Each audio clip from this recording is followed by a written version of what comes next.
Team Boxing League. Head coaches Brian Caldwell and AC Bryant will go head-to-head for an epic contest. Don't miss out.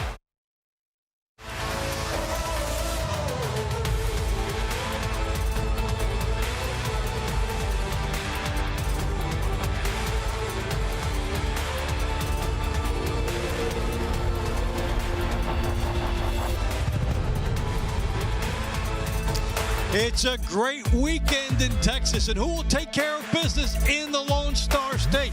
The San Antonio Snipers or the Houston Hitmen? We're about to find out. Hi, everybody. Welcome inside our studios. I'm Dave Fontempo, along with my longtime pal, Al Bernstein. Al, you know, as you look at this matchup with Dallas coming in here, last week losing to Houston, Houston with that dramatic victory come from behind, a high point of that team's season. Boy, that's for sure. And it was a dramatic victory, to be sure. And, you know, it gave them some hope coming in here tonight. But it's going to be a very tough task. San Antonio is really only 2 points away from being undefeated this season. And a lot of their success has been fueled by their women's contingent. Now, even though we won't see her tonight, Julie Rodriguez will be a big part of their season going forward and their success, and she was dominant in her Season 4 debut, pushing her TBL record to a glittering 15-1. This woman is very talented. Now, tonight we will see heavyweight Nagi Aguilera. His knockout win in Week 8 was instrumental in giving San Antonio a big win. This 39-year-old veteran is looking to produce more fireworks this evening. Now, Houston is going to rely on an 18-year-old phenom, Farr, who is undefeated and scored 2 knockdowns in one of his wins to add 3 points to Houston's total. They hope that he can get 2 wins here tonight to help their cause and get another victory. So Farr has strengthened his team and given some optimism for Houston. And it's good that you mentioned his name because we're about to see him in another context tonight. We are indeed. Our round to watch is round number 5. Farr is taking on a veteran, Ryan Martin. And Ryan Martin hasn't always had big success in the TBL, but he's coming in here off 2 big wins his last time out, so he's brimming with confidence. All right, Dave Fontempo and Al Bernstein, happy to be joined by the 3rd member of our broadcast team, Amelia Moore. Welcome, Amelia, and I know you have a lot to say about round 1. Absolutely, Dave. So all eyes are on round 1 with Azaria Cottrell of the San Antonio Snipers. So Houston was not able to field a 118 female division, so it really takes away the opportunity for the Snipers, Julie Rodriguez and Isabel Vasquez, to have captured points had they been in the lineup tonight. So it puts more pressure on Azaria Cottrell to really, really perform. But she'll be facing Jenna Issa Morandin, and so if Houston wants to have an opportunity to shut that down immediately and really put themselves in a good position off the rip, Morandin has to be able to step up to the plate tonight for Houston. All right, Amelia, thank you. We're so glad that you have joined us. We have got veterans, we have got newcomers, we've got a team at the top of its game, and a team trying to make it 2 in a row. Stay with us on TBL. We'll be back to meet the fighters and get started in a moment.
Boxing League is brought to you by Balance of Nature. In boxing, consistency beats intensity. Balance of Nature supplements help you stay consistent with ingredients of whole foods you can easily slot into your daily routine. Go to balanceofnature.com, use code TEAM, and start today. We are getting ready to get started. Houston taking on San Antonio. The TBL Bellas love it. The nice new addition to our league this year. We'll send it inside now. And here is Patrick Creighton.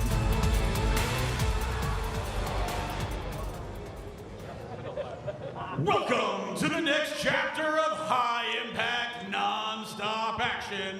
This is Team Boxing League, where every round matters and every fighter leaves it all in the ring.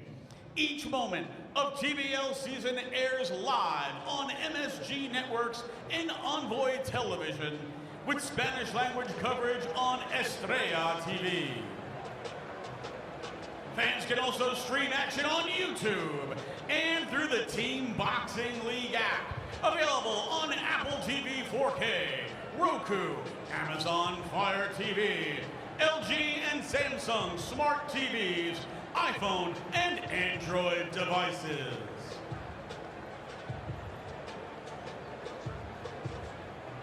H-Town, thank you for joining us at Bayou Music Center. Thank you to Program Director Greg Alvarez and the Texas Department of Licensing and Regulation for hosting our event. We'd also like to thank our sponsors this evening: Climax Moonshine, Fire number 32, Balance of Nature, Serenity Springs Recovery Center, Bally Sports Live, our Community First Foundation. We'd like to welcome our ring officials for the evening, Alex Leon and Dorian Borowski.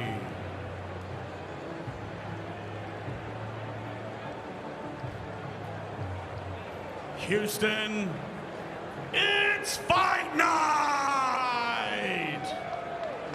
Introducing first, let's meet the San Antonio Snipers.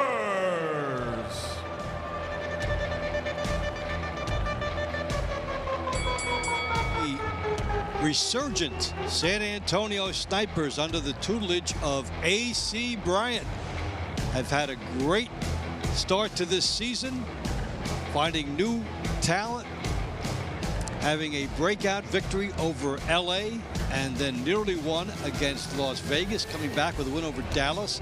So this is a team that is improved. A.C. Bryant saying, I hope I did a good job of recruiting. Well, the results would so far indicate that he has. Talked about Cottrell, one of the great, bright new spots on this team.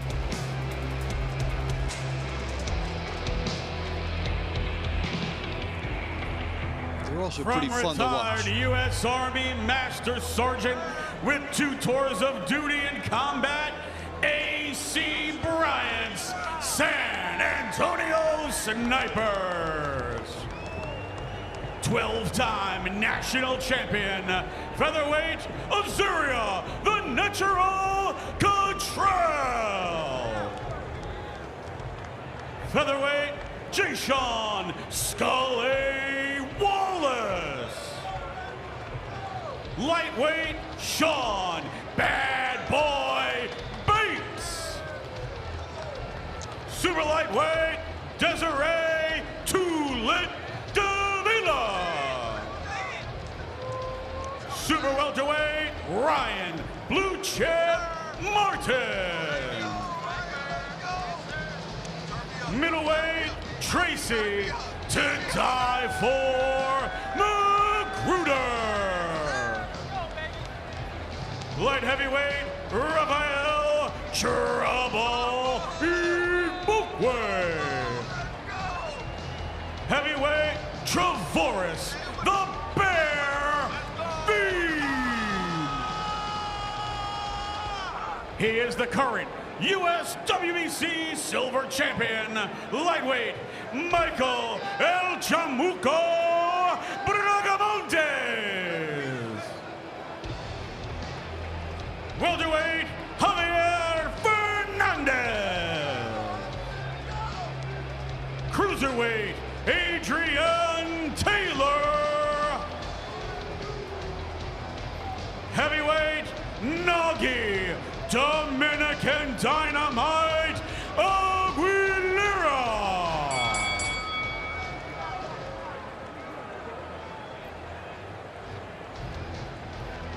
And their opponents, your hometown Houston Hitmen.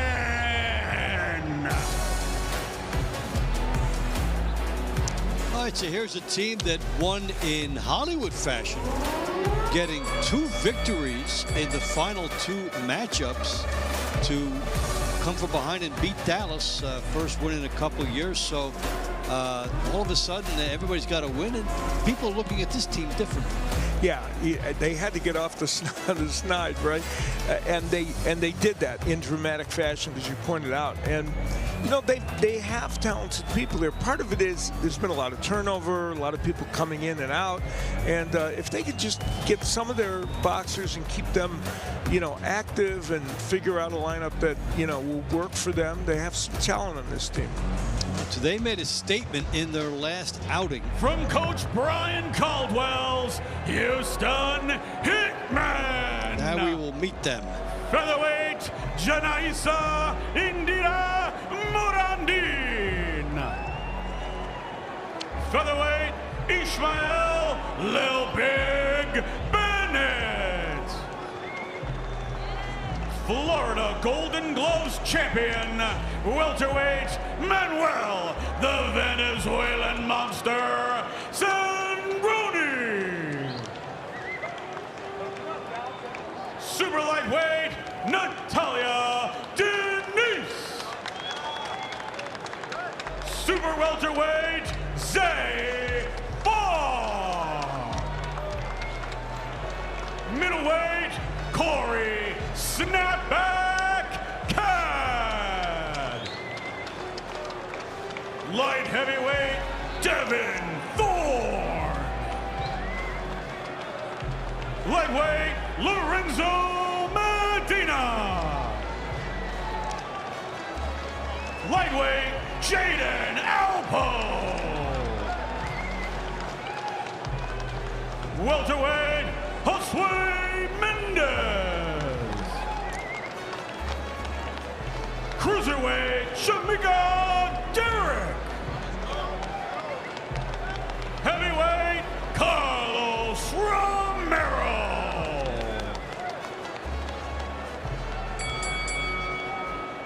Fans, at this time, we ask that you please rise and remove your hats and give a warm H-Town welcome to Joshua King Williams as he performs our national anthem.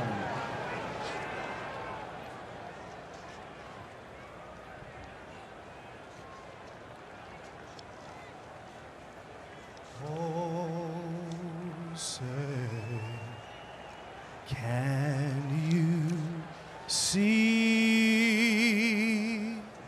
by the dawn's early light what so proudly we hailed at the twilight's last gleaming, whose broad stripes and bright stars through the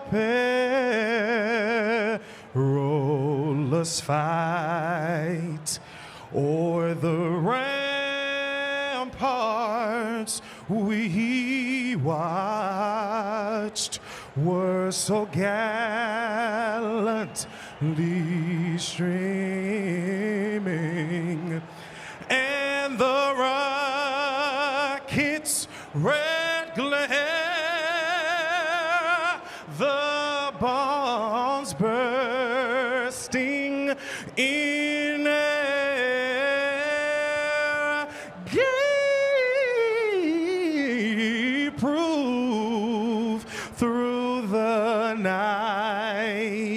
that our flag was still there. Whoa, say, does that star-spangled banner yet wave? Oh, wave o'er the land of the free and the home of the brave.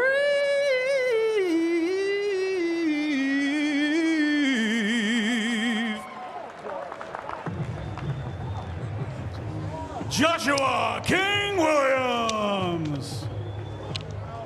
All right, we're getting ready to get down to business now. Young phenom Cottrell will get it started for San Antonio.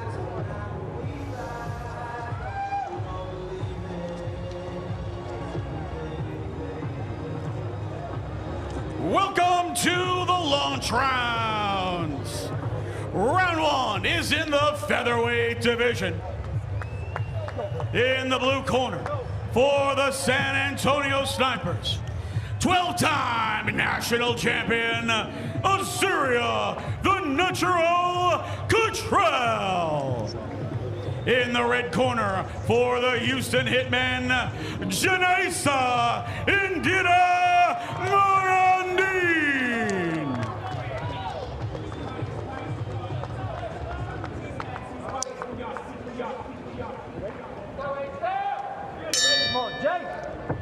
Cottrell 7-1, won her last 4, dropped Florencia Britos on route to 2 wins earlier this year.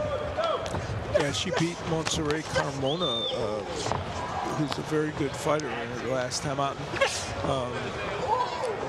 Morandin does not have, and there you see how she sits in the pantheon of female fighters this season, and she's done a remarkable job.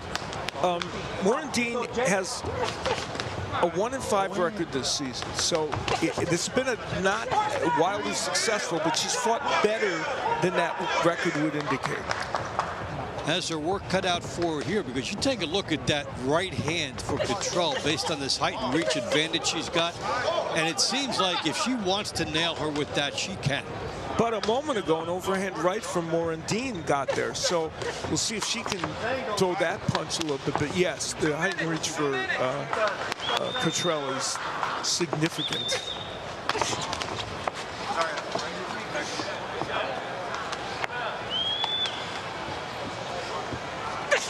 Morandin will switch from time to time from righty to lefty. We've seen that a little bit in her repertoire. So here's Morandin trying to get inside that imposing reach. And she gambles, and Cottrell gambles back with a good right hand. We've seen her use that to drop opponents.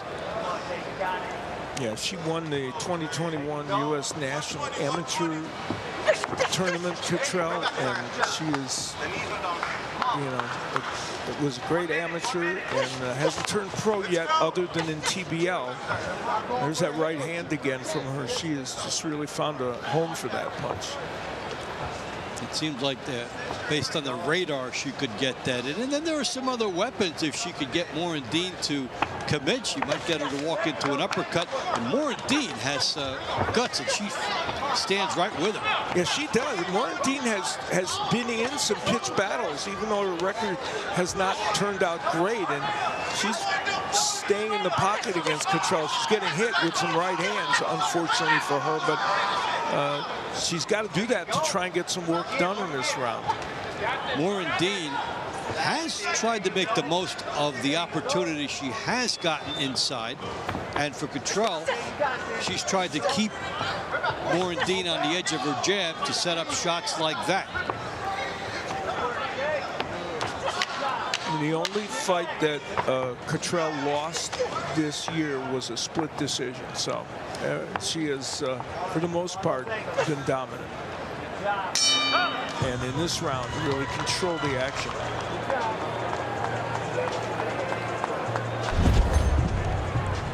And here's some examples of that. The right hand landing. That Morandin, that was early in the round when Morandin was able to get a nice overhand right in herself, but those were few and far between for Morandin, and again the right hand lands for Cottrell. It was a big weapon for her during the course of this round, and we would assume would put another one in the win column for her. The winner of this round by unanimous decision, and the score of 1-0, out of the blue corner for the San Antonio Snipers of Syria, the natural Cottrell. San Antonio leads 1-0. This round brought to you by Climax Moonshine, fire number 32, known to bring the heat. Round 2 is in the featherweight division. In the blue corner for the San Antonio Snipers, Jason Scully Wallace. In the red corner for the Houston Hitmen, Ishmael Lil Big Bennett. Wallace is 12-4 as a pro. Last fought in 2024. This his TBL debut, going against an 0-5 opponent. So kind of like two newbies.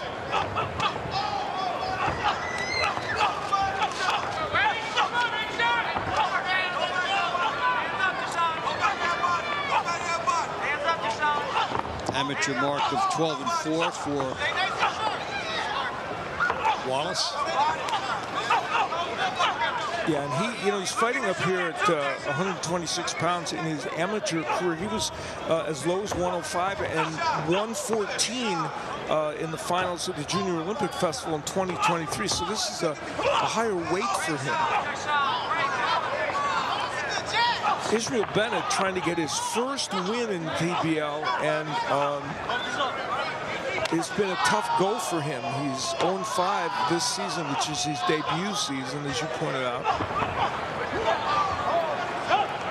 And sometimes it takes a while to get on track. And you're fighting tough opponents, and he has one here with the amateur pedigree. Yeah, and he has fought, I said that about Morandin, but it's true of Bennett as well. He's fought better than that record would indicate. Wallace hasn't, or Bennett, excuse me, Wallace hasn't been in action much for quite a while, and he shows no ring rust.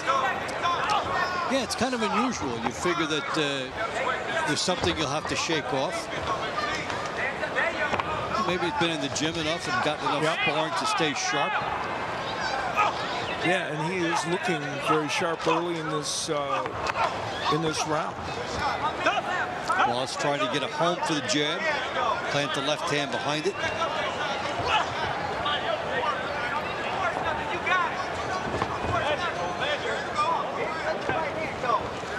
And the problem for Bennett is he hasn't been able to he switches to righty there, Bennett, which he wants to see if that might help him a little bit, but he's not been able to cut the distance enough to get punches in without getting countered by Wallace. He cannot get past the front line.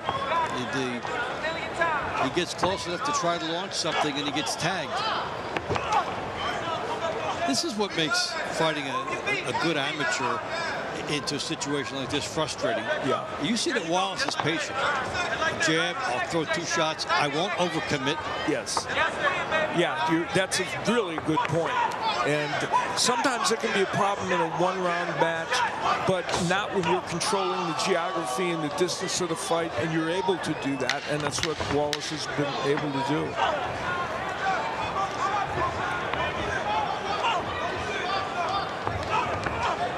So really, the pro debut for Wallace, and it went pretty well. Yeah, he really Looked like he had maintained all of his sharpness. It wasn't that much work downstairs, but that one got there by Wallace. Good straight left hand to the body of Bennett and made him go backwards.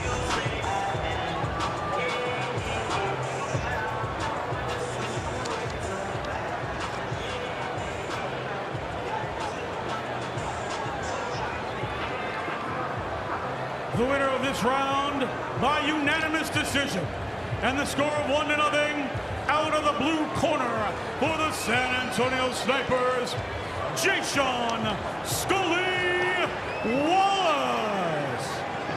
San Antonio leads 2-0. So two Round excellent 3 is in the welterweight division. boxing displays by In the blue San corner Antonio. for the San Antonio Snipers, Sean Bad Boy Bates. For the Houston Hitmen, Florida Golden Gloves champion, Manuel the Venezuelan Monster Sangroni. That's a Sangroni had a double opening night against Adonis Wilkins for the Houston team. And since then, he's run into the likes of Malik Clark and Jesus Vasquez, and now looking for another victory. How about this? He fought it in a pro bout outside of TBL 6 days ago with a 4-round win over Romero Orozco. So that's pretty amazing. And here he is back in the ring. It says a lot for the fact that you don't get cut. Nothing happens like that, and you maintain your shape. This is the perfect way to stay in condition. It really is, yeah, 100% true. And, you know, for Bates, his debut in season 4, he is working on an 8-round losing streak. So he'd like to change that, but in his last win back in March of season 3, he beat Isaac Torres 2 times that night. So, and he's got pretty good hand speed and can throw some nice combinations.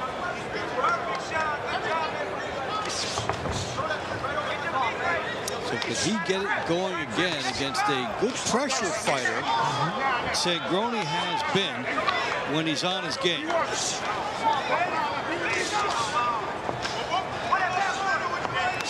This was, looking at it on paper, it looked like a really interesting matchup, and it has been that. 2 guys who are, I think, in the same ballpark in terms of ability and what they do.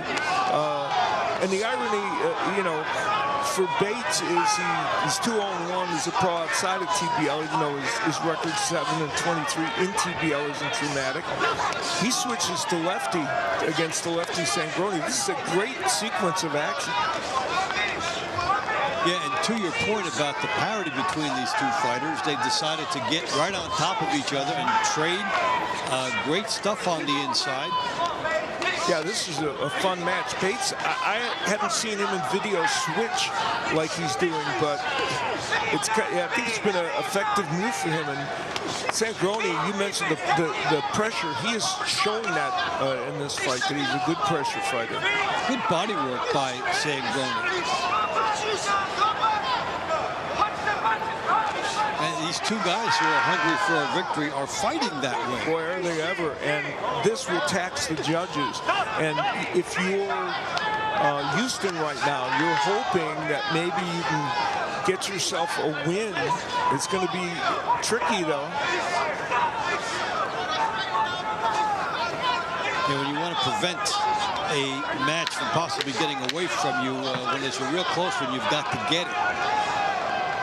So we'll see. These guys put everything into this phone booth warfare. Boy, the right hook of Bates as a lefty really came on in the last 20 seconds of that round. That was excellent. And here's some of the action showing them going back and forth. Bates is the lefty and then switching back, and Sangroni putting on a lot of pressure as well, ripping body shots. Bates was able to land on the inside with his uppercut. That was an excellent round of boxing, and Bates showing us he's got a left hook as well. He threw a complete arsenal of punches, as did Sangroni. If the style is right and the attitude is right, throw out the records. By unanimous decision, and the score of 1-0, out of the red corner for the Houston Hitmen, Manuel, the Venezuelan monster, Sangroni. San Antonio leads 2-1. Tonight's fights are powered by Balance of Nature. Our fighters fuel with clean carbs and real ingredients. And now you can too. Grab their new Guiltless snacks and get 35% off with code TEAM at balanceofnature.com. Round 4 is in the super lightweight division. In the blue corner for the San Antonio Snipers, Desiree Tulip Davila. In the red corner for the Houston Hitmen, Natalia Denise. Interesting with the switching back and forth between TBL and the non-traditional, the TBL. Natalia Denise, a loss to Paige Gilbert, who was a good fighter in this league last year, outside of here. So you go in and out with fighters on different circuits. And both making their TBL debut here, so they're both going to try to figure out this format. It's good to see two fighters debuting together. Both of them would come in here saying, hey, this is gettable for me. Nobody has an experience. Davila is switching back and forth a lot from righty to lefty so far in this round. She last fought as a pro against Bria Miller, losing a 4-round decision in February.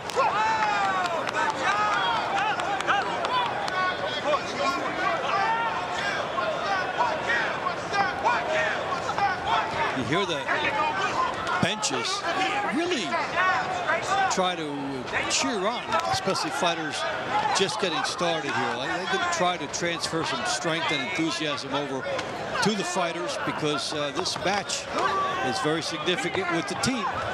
It's a good fight. You know, Davila's bringing the pressure. Denise is counter-punching pretty well. Using all the ring. And Denise would love to be close enough to get more than a pouring shot with that left hand that she's trying to throw here. And you know, I mentioned Davila switching, so is Denise from righty to lefty.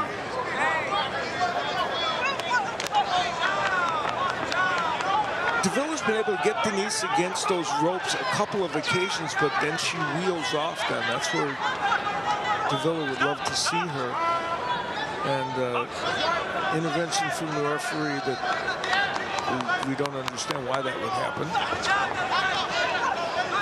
So this is going to come down to a little ring generalship, and also do any of these punches look like they're landing hard? We're seeing a lot of misses here and some pouring shots, but the judges are going to have to decide which ones were more meaningful. Yeah, Denise was more accurate with her counter punching a little earlier in the round. Not so much in the second part, but as you point out, not all of Davila's punches, even though she's been a little busier, have really landed effectively. And it all goes back. If you can have that jab to set it up, it's a lot easier. If you don't, you see how hard it is to succeed in this sport.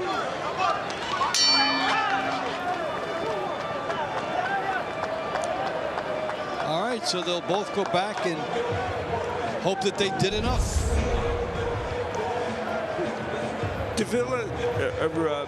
Davila coming forward, and she was able to get that left hook in. Denise had done a very good job. There's the counter left hook from Denise. Her counter punching was generally pretty good, especially the early part of the round.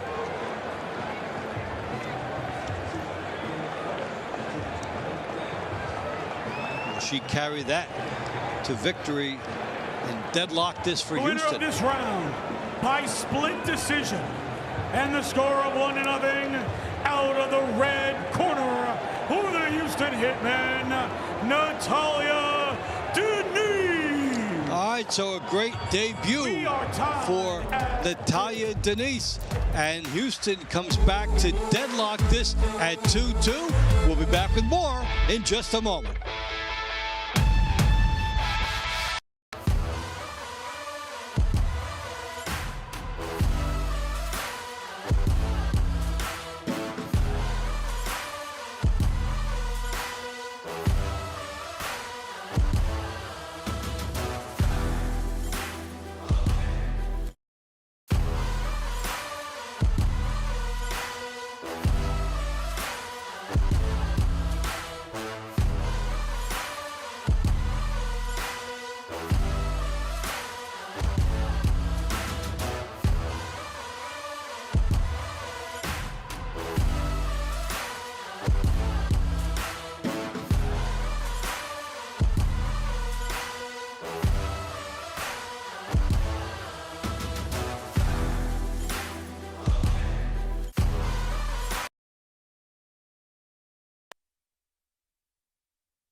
San Antonio got 2. Houston bounces back with 2.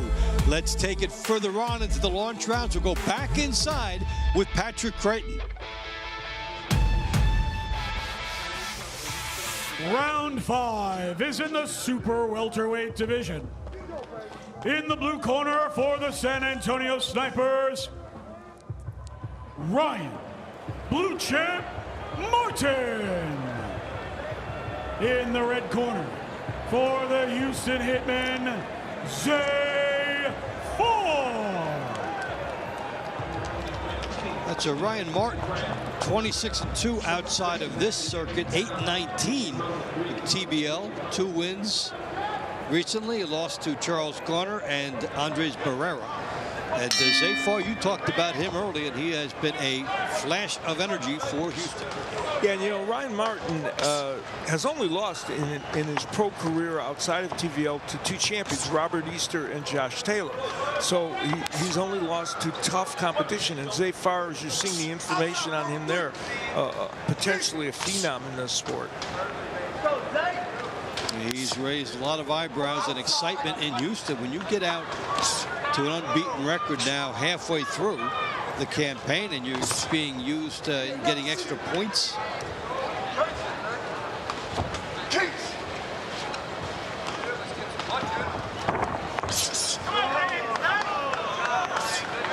See, the confidence level of him has escalated throughout this process as well. Yeah, I agree with you, Dave. We're looking at him from the first moment he stepped into a TPO ring. It is different. Amelia Moore is with us. This is our round to watch. Amelia, what are you seeing so far after 1 minute? Well, I think that he's had really good accuracy, but you know, waiting. The tempo, as far as the scene, has been pretty low from what we generally see. And you know, sometimes you have to be a little bit more active to create more opportunities. What is causing that, do you think? What's causing the abundance of caution? Is it stylistic, or what could it be? I mean, potentially he just maybe, Zay himself, Farr, may just like to be a counterpuncher. And so if somebody doesn't give you something, you kind of have to just step in with it. But he's starting to pick up the tempo to see that this guy doesn't really, you know, his opponent doesn't have a lot to offer back to him. And he's starting to pick up with maybe the thought of some bonus points, which means so much in this league. Yeah, and Ryan Martin is by nature a counterpuncher. Part of the reason why Ryan Martin, with all that success outside of TPO, has had a little difficulty here is he's not the kind of fighter that gets off to quick starts in all his fights. And this is an example of that. And Farr, who was a little economical with his punches before, now isn't. Yeah, you really have to learn how to sprint and take a different approach to this circuit.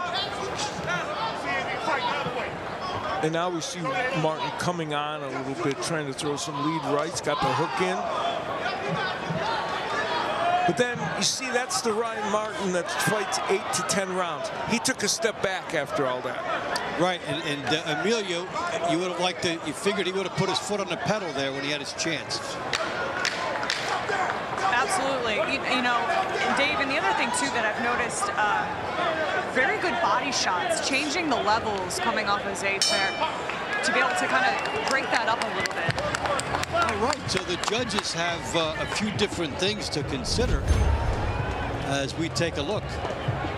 Yeah, Martin was on the ropes for a good portion of that round, and when Zay Farr got in there, he put his punches together pretty well, got some straight left hands in, plus the body work, and so he did enough in spots, you would think, to probably take that round.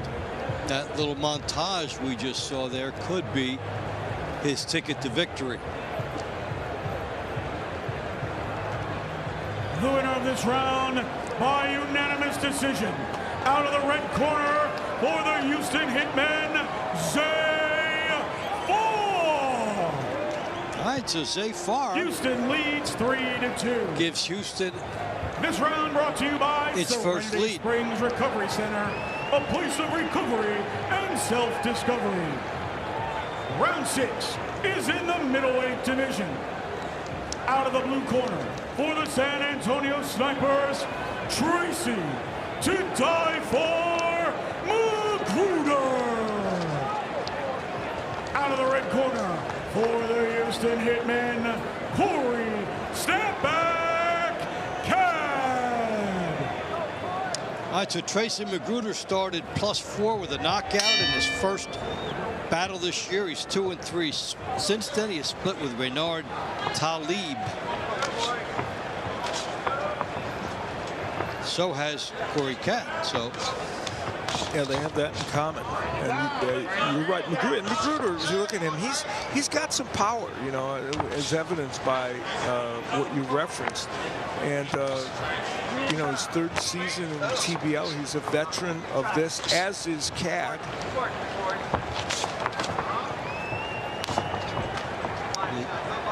basically coming down to execution tonight. They've got experience, they've got common opponents. So who's feeling it tonight?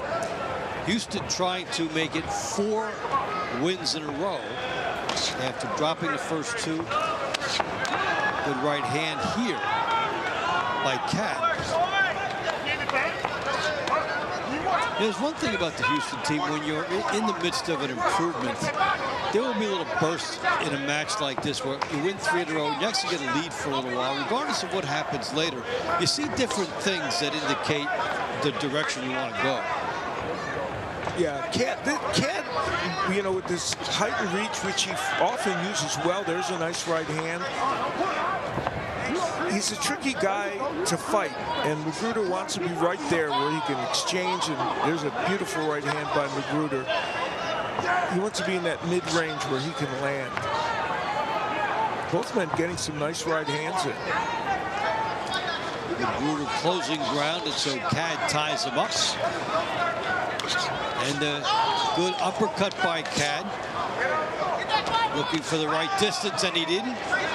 Walked himself back properly.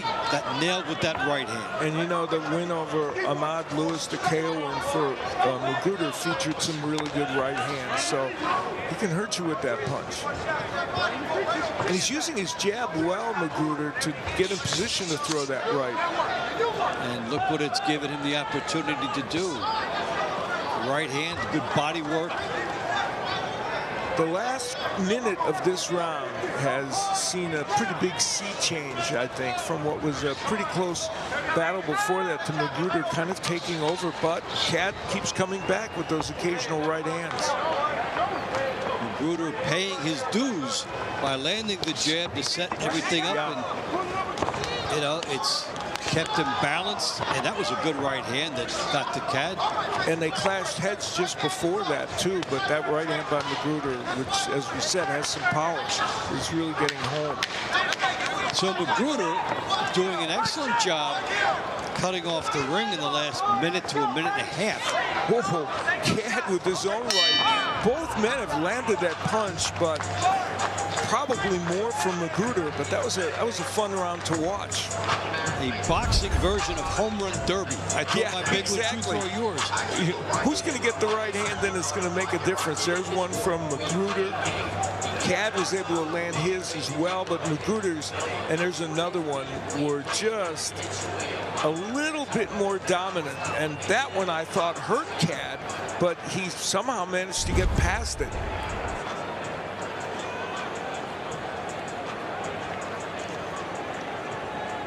McGruder did a little bit more of the grunt work, but they both had good shots. This round by unanimous decision.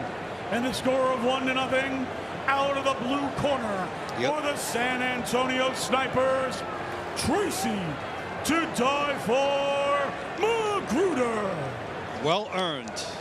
We are tied at 3. Round 7 is in the light heavyweight division. In the blue corner for the San Antonio Snipers, Rafael Trouble Igbokwe. In the red corner for the Houston Hitmen, Devin Thorne. Well, you have a little irony here. Devin Thorne is 1-7, but his only win is against this guy. Yeah, and that shows you how when you juxtapose work outside of the TBL. I mean, Devin Thorne is 6-1 as a professional outside of the TBL, and he's almost reversed that record inside. He won his first Team Boxing League fight, Thorne, and has now lost everything since then. All right, while we do this, Amelia Moore is standing by with a special guest. I'm standing here with the baby bull himself, Juan Diaz, four-time world champion. Incredible to have you here supporting the Houston team, and kind of, maybe tell us what brought you in tonight. Well, thank you guys for having me here. It's a great pleasure to see these fights. It's a tremendous show. What brought me here today was my friend, colleague, and former strength and conditioning coach, Brian Caldwell, who's the coach for the Houston Hitmen. So, he's done a phenomenal job with short notice. So I see the improvement in the team week after week, and he's doing an outstanding job. I'm happy for him and for the Houston Hitmen.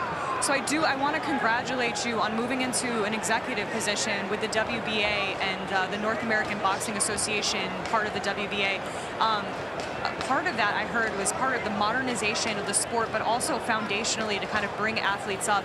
Your thoughts on kind of programs like this to kind of help bolster that? The North American Boxing Association, as a few years ago, was basically dead here in Houston. So they brought me in to kind of give it a little bit of life and make it better. And you know what? I'll tell you what, programs like these, like Team Combat League, and these fighters are the guys that I'm looking for to entertain and to put as when they want to follow with the full boxing career, give them a shot, because a lot of these guys are forgotten about. They push to the side, and here they have a chance to revive themselves, to become alive in the sport of boxing. And what I'm doing is I'm helping them achieve that goal, that potential of becoming a champion through the North American Boxing Association, and who knows, eventually maybe a world title like the WBA.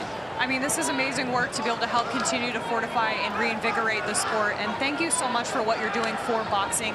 We need athletes to come back in and step back in and help the sport keep continuing to grow. Yeah, so I know what it is to be in that ring, so I'm excited to help the fighters. Thank you so much. Back to you, Dave. Okay, the baby bull will energize things, and these two fighters have energized things. Boy, have they ever. This has been a very fun match. Igbokwe has probably been the busier of the two, but Thorne was a sneaky good right hand, has landed his share as well. And there you go. Big bomb. Big he heard bomb. me about that right hand, didn't he? He sure did, on cue. And we have our first extra point of the night.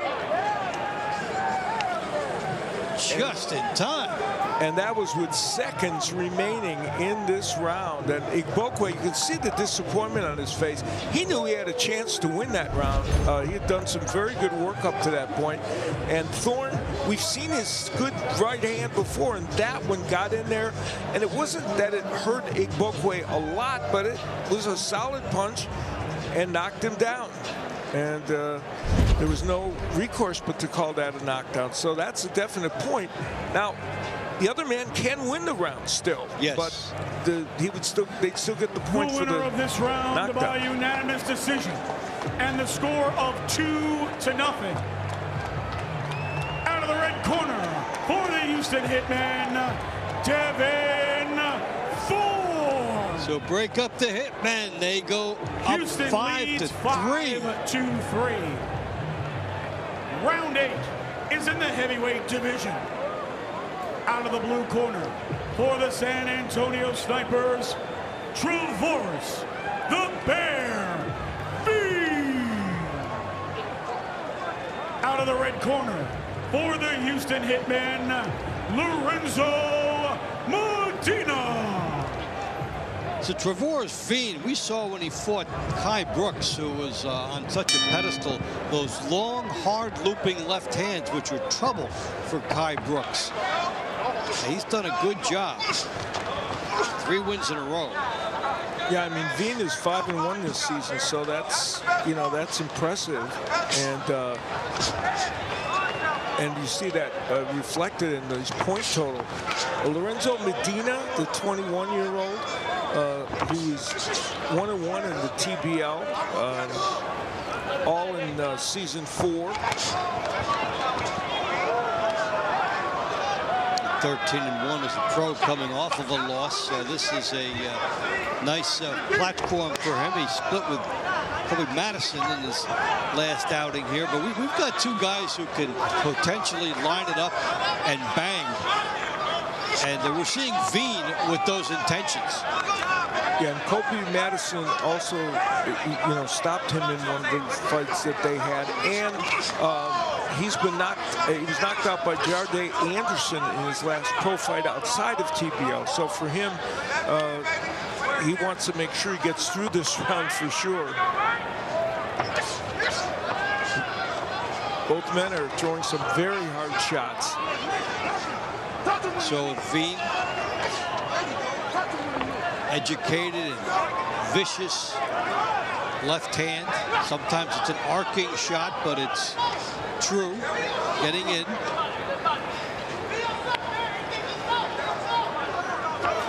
Lorenzo Medina won the 2021 U.S. Nationals. His amateur work has been good, but boy, that right uppercut from Vigne, twice now landing.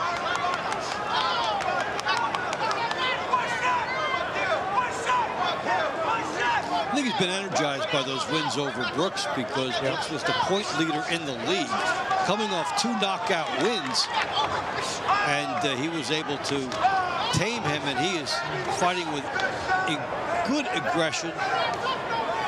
And the other thing for Vigne is that he won a split decision over Dakari Scott in week 8, but it was a great fight. And Scott's a tough heavyweight. He's shown he's very exciting here in TBL and is a good fighter outside it. So that was actually a very nice win for Vigne. And boy, he's bringing it tonight, isn't he? Yeah, he is, and he's trying to put San Antonio back in the lead as Houston is leading 5-3.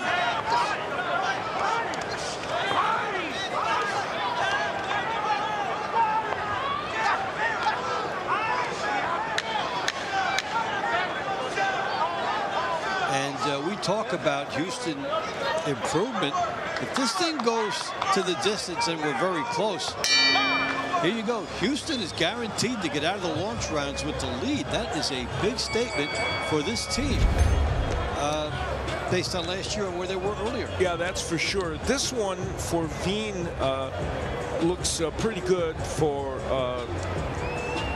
the Snipers, but you're right. Houston is going to head into the break with a win. But for Traverse Vigne, this was a superb performance.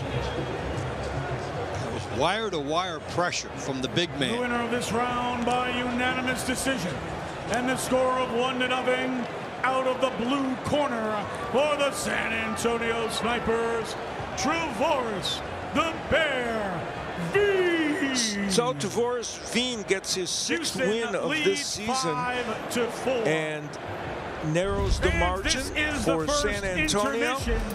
We have got a lot of good action coming up here on this evening, and there's lots of good things coming up in the TBL, and Dave Bontempo is going to tell you about it. Thanks, Al. The action is already exciting tonight, and we're just getting heated up for this weekend. Nashville and Boston will be the second leg of the trifecta. These are two teams that really need a win, and right about the same spot, you have people like Isaiah Elrod for Nashville, Boston with a whole good group of core athletes, two teams that absolutely have to have a win.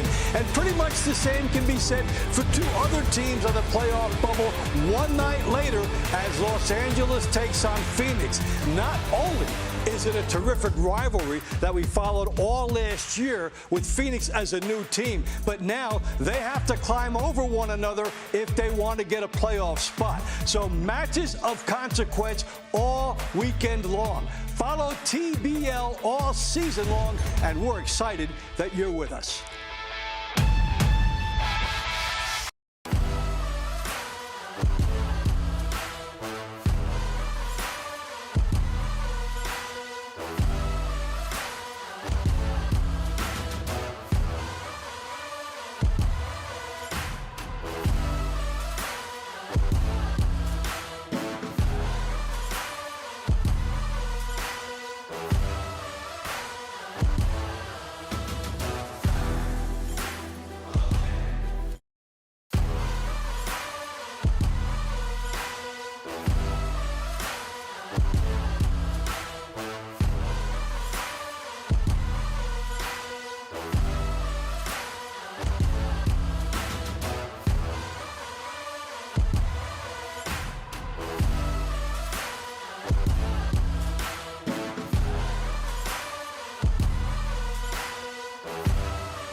So Houston getting it all set up with San Antonio. We've had a few fights to start it with, and we welcome you inside where we are going to take a look at the top 5. Dave and Al's power rankings. It's been very interesting. We're halfway through the season. A lot of people are saying to us, who do you guys like? Well, for me, okay, Philadelphia and Miami gave us clarity last week with their matchup of unbeatens. San Antonio and Vegas, I flip-flopped them because even though Vegas won, San Antonio had that administrative overturn when a fighter did not show up. And for Los Angeles, always one of the most consistent teams in the league and a playoff hopeful every year. Yeah, and I agreed with all of the rankings that you had. And part of the reason I think why Los Angeles belongs in there over some of the other 1 and 2 teams is that they're only a couple of points away from having a better record, and they've been in every match that they've been in. So I think they deserve that spot in the top 5. Who's going to make a run in the second half of the season? We're excited about that. And I know one team that you're looking at is San Antonio. Yeah, San Antonio is a team that I think has a big run in them because they're only a couple points away from being undefeated. And here are two of the people that are the main reason for that. The women for their team are a combined record of 22-6, and the best of those is Zaria Cottrell, who is 7-1, a 19-year-old who's going to be a star in boxing and is already very difficult to beat. And Adrian Taylor, the cruiserweight, is going to be a big factor. He is a perfect 6-0, and he's a veteran of this league, but this is by far the best season he has had, and he's been a real force. Veterans and newcomers. I have a newcomer, too, for my team that I'm looking at here, and that is Vegas. Well, we talked about Johanler Martinez. What a breath of fresh air he has been with that 8-1 record, +7, coming on like the coach is saying, where did we get this guy? So happy that you did it. And Haywick Ruiz has been in the shadow of Kai Brooks a lot, but he's been a consistent fighter, winning big matches for them, a little bit under the shadow of that fighter. So there are two very good reasons that Vegas might make a run. Well, as we go ready to get into the action again now, we've got our round to watch here, and it's always a good one because we just saw Nagy Aguilera with some magic last week. Yeah, he's going to be in round 16, the heavyweights, and Aguilera scored a big knockout win in week 8 that really pushed his team ahead and helped them to gain that big victory at that. He's taking on Carlos Fermita Romero, and it should be a really good heavyweight matchup. All right, that's our halfway assessment. Let's take it back inside for more action with Ray Flores. Fans, every moment of TBL season airs live on MSG Networks and Envoy TV, with Spanish language coverage available on Estrella TV. Fans can also stream the action on YouTube or access the Team Boxing League app on Apple TV 4K, Roku, Amazon Fire TV, LG and Samsung Smart TVs, iPhone and Android devices. Don't miss a second of Team Boxing League action. Welcome to the middle rounds. Round 9 is in the super lightweight division. In the blue corner for the San Antonio Snipers, Desiree Too Lit Davila. In the red corner for the Houston Hitmen, Natalia Denise. Okay, a rematch of the first fight between them, won by Denise. Let's see what adjustments we get here. And that one was a split decision, so it was pretty close. Denise won it probably because she was able to counterpunch more effectively than Davila. I think especially in the first half of that fight is really when she won it. As you see, again, a similar scenario with the pot shots that she is catching her opponent with, as that's a slip. And that happened with Denise trying to wheel off the ropes. Davila's trying to keep her on those ropes where she can wheel something off. And now the overhand right that Davila couldn't land in the first round, she's getting home now. And I was going to bring you to that a different way, because when she was a lefty here before, she wasn't getting hit, and she was doing good offensive work. What about the switch? Sometimes we see an inexplicable switch where we don't know exactly why they were doing it, and then she got caught. Yeah, and I think she got caught switching back and forth a little bit, as you point out, which is always a danger. And she continues to do that. So Denise's best work, I think over the course of both fights so far, has been as a lefty. I agree, yeah. Davila's putting on a little bit better pressure in this round than she did in the last one. And look, obviously both these women are a work in progress as pro boxers, and but they're evenly matched because of it. Denise, who can throw straighter punches, just landed a couple of very good counter left hands. She moves better as a lefty. Yes, everything. Davila, when she's gotten her against the ropes in this round, as opposed to the other one, has made some good things happen.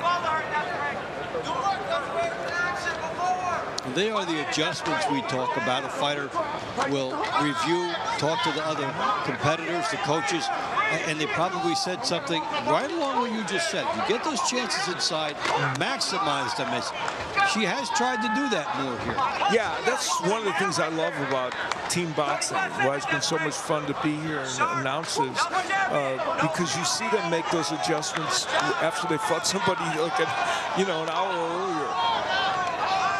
Again, the right hand gets home by Davila, even though Denise is doing some decent counterpunching.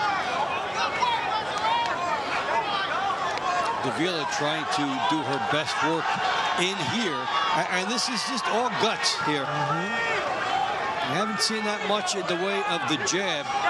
They're doing this with heart. Yeah, and Denise was in a bad posture there, but did land some good counter punches, even though she was getting hit with shots. That right hand might have stunned Davila right at the end of the round, but that round looked a little different than the first. Yeah, it did. They changed. It wasn't the... There was this moment where trying to wheel out of the corner, Denise hit the deck, obviously not a knockdown. And then there's the overhand right of Davila that she found a home for in portions of that round. And toward the end, they had this sequence of battling back and forth, and there's the right hand that pushed Davila back. So interesting to see what happens. The winner of this round by unanimous decision, and the score of 1-0, out of the red corner for the Houston Hitmen, Natalia Denise. A double Houston for Denise. 6-4. Round 10 is in the lightweight division. In the blue corner for the San Antonio Snipers, he is the current U.S. WBC silver champion, Michael El Chamuco Braamontes. In the red corner for the Houston Hitmen, Jaden Alpough. Michael Braamontes, 15-2-1 as a pro, KO 1 in his last. Does have 2 wins over Diego Dominguez, the Ghost. Earlier on, comes in for a win against Jack Sambiaku. And Alpough has some power. He scored a knockdown over Sambiaku with a left hook. And he's got some power in the right hand as well. So it's something Braamontes is going to have to look for. Braamontes is really a solid pro, 15-2-1 in the pro ranks outside of TBL. And he gets put into a position here with trying to overcome what's Houston's best lead here, 6-4. Yeah, the Houston Hitmen with some confidence coming in here off that win, and they've performed that way. Good right hand there by Braamontes. Braamontes, it might be a little better combination puncher than Alpough. But Alpough has some pop, as we pointed out. We saw him get a knockdown first matchup this year. Also seen him get dropped, so yeah, he's a gambler. High risk, high reward.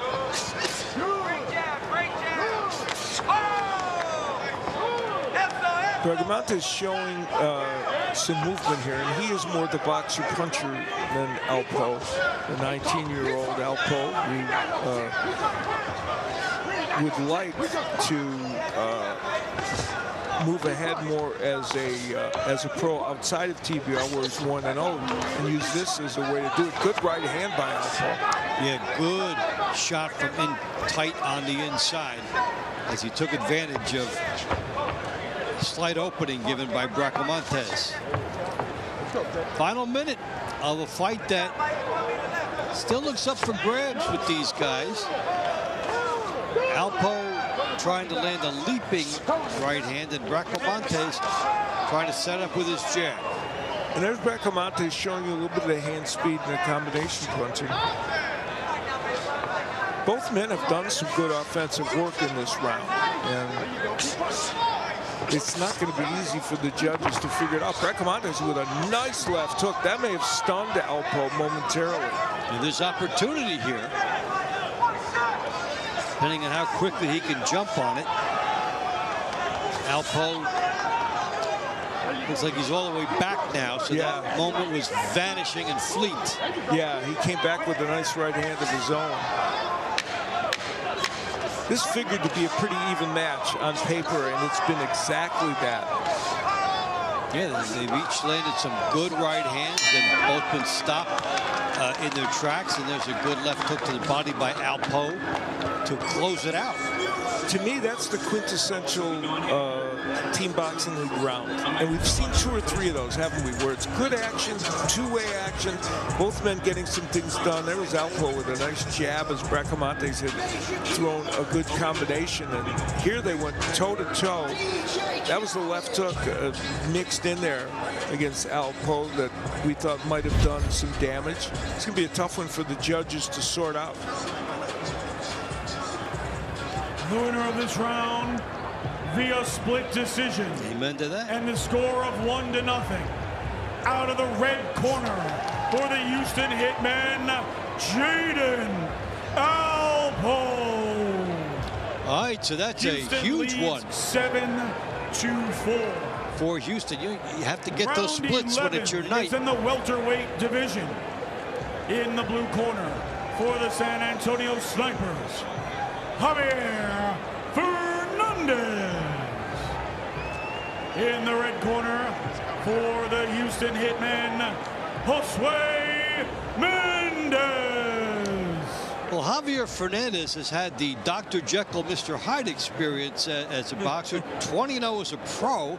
Outside of here, going back to 2020, he's in 6-round company.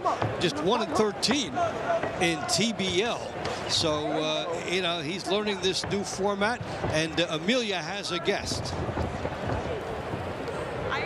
Side with Nishant Dev, which is, it's incredible to finally meet you in person. We share a coach that we both worked with foundationally for a long time, 2024 Olympian and also an a world bronze medalist. Welcome tonight. What is kind of like the boxing scene in India, and like, would TBL be something that would be well accepted? Yeah, I mean, it's gonna be a very, I mean, the boxing is not really big in like as a professional. It's not really a good one. But like as the team boxing league gonna be go in India, it's gonna be huge. People gonna be love it, and as if they're gonna know it's only a 1 round, and they're gonna be more excited because they have really good heart, and they're gonna be show their like willpower like in the 1 round. So it's really good to be if they have a team boxing league, something like that in India. You know, and I fought other teammates of yours from India when I was fighting in Sofia, Bulgaria, and it's true. Like, the heart of the athletes that come out of India, there are certain teams that you meet around the world, and it's just like the energy is incredible.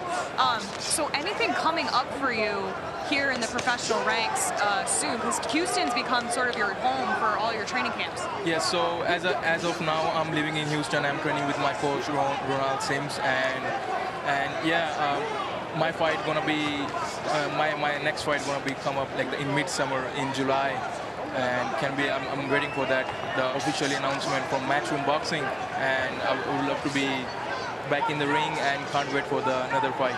Anything might happen in India eventually, maybe in the future. Yeah, people are really excited for me to take a fight back in India, and like Arihan said, hopefully we're gonna make a huge big fight in India hopefully next year, and it's gonna be a very big thing in India. 2027, look out for you in overseas as well. But welcome to the U.S., welcome to Houston. I'm so happy to finally meet you, Nishant. Have an excellent evening. Dave, Al, back to you.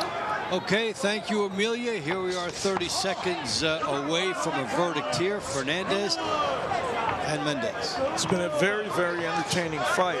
And Fernandez, as you pointed out, hasn't had the greatest experience all the time in the TBL, but he's boxing very, very well against Mendez. I mean, they've had a good give and take, both men in this. And Mendez, in his season 4 debut, his record is 1-1 in in the TBL, and he's landing some nice straight right hands.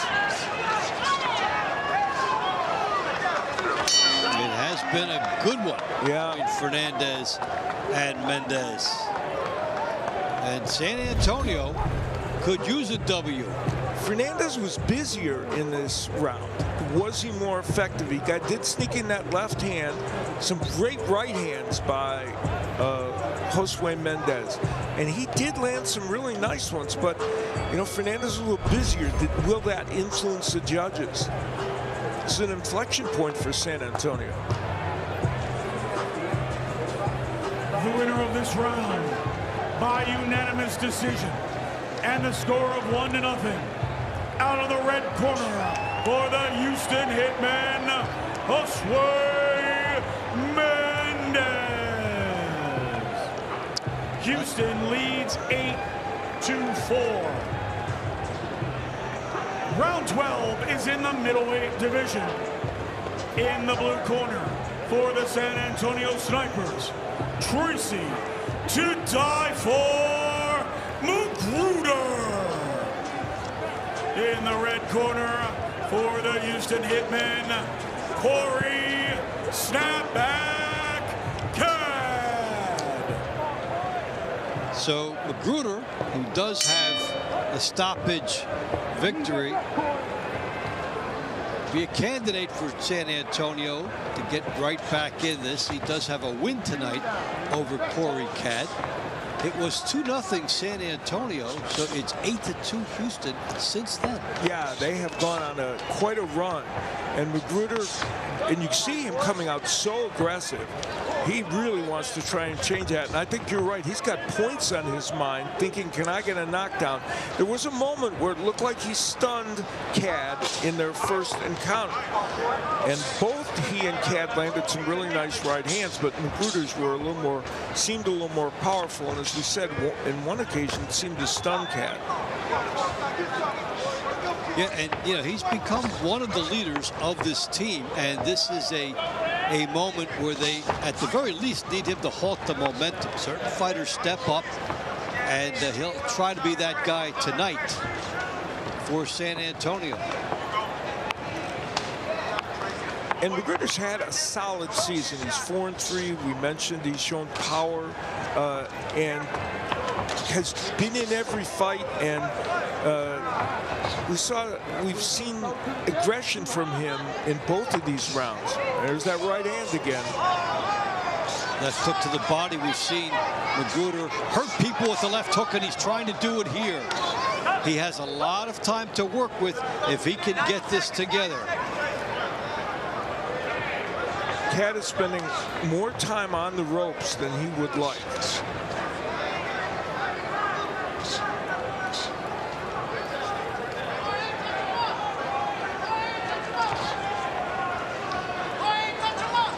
McGruder trying to load up here. There's a good leaping right hand by McGruder.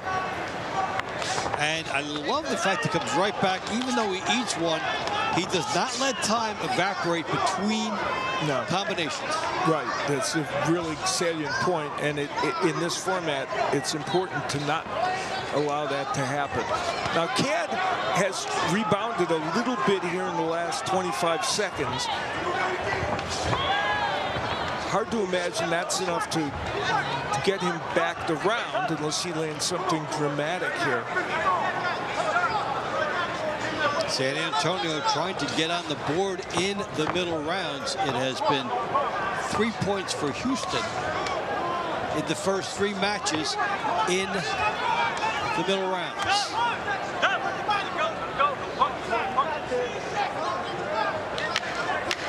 We will come up on the halfway point of the match with Houston waging an inspired effort and San Antonio trying to bounce back. Will this be the fight that rights the ship for them? Caad does not believe so. Well, he came back in the last 45 seconds of that round and did some excellent work. But previous to that, it had been mostly McGruder, and they're using primarily that right hand, also some great left hooks and good body work. So there was a complete arsenal on display by McGruder. But this is the sequence toward the end of the round where Caad got some really good work done.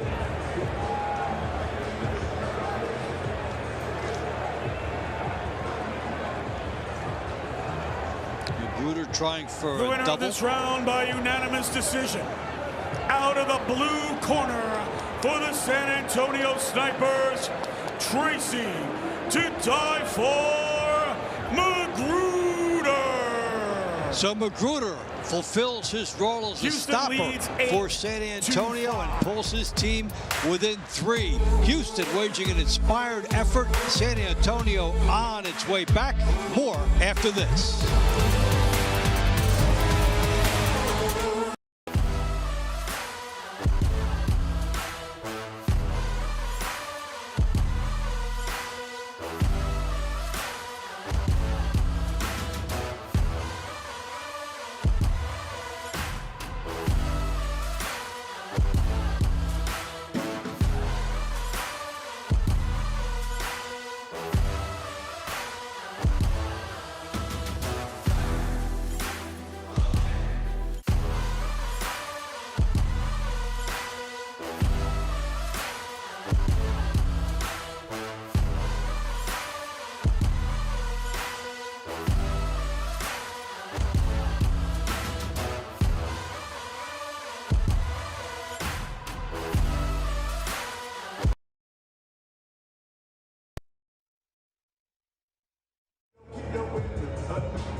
Can the Houston Hitmen make it 2 in a row, or has San Antonio started its way back?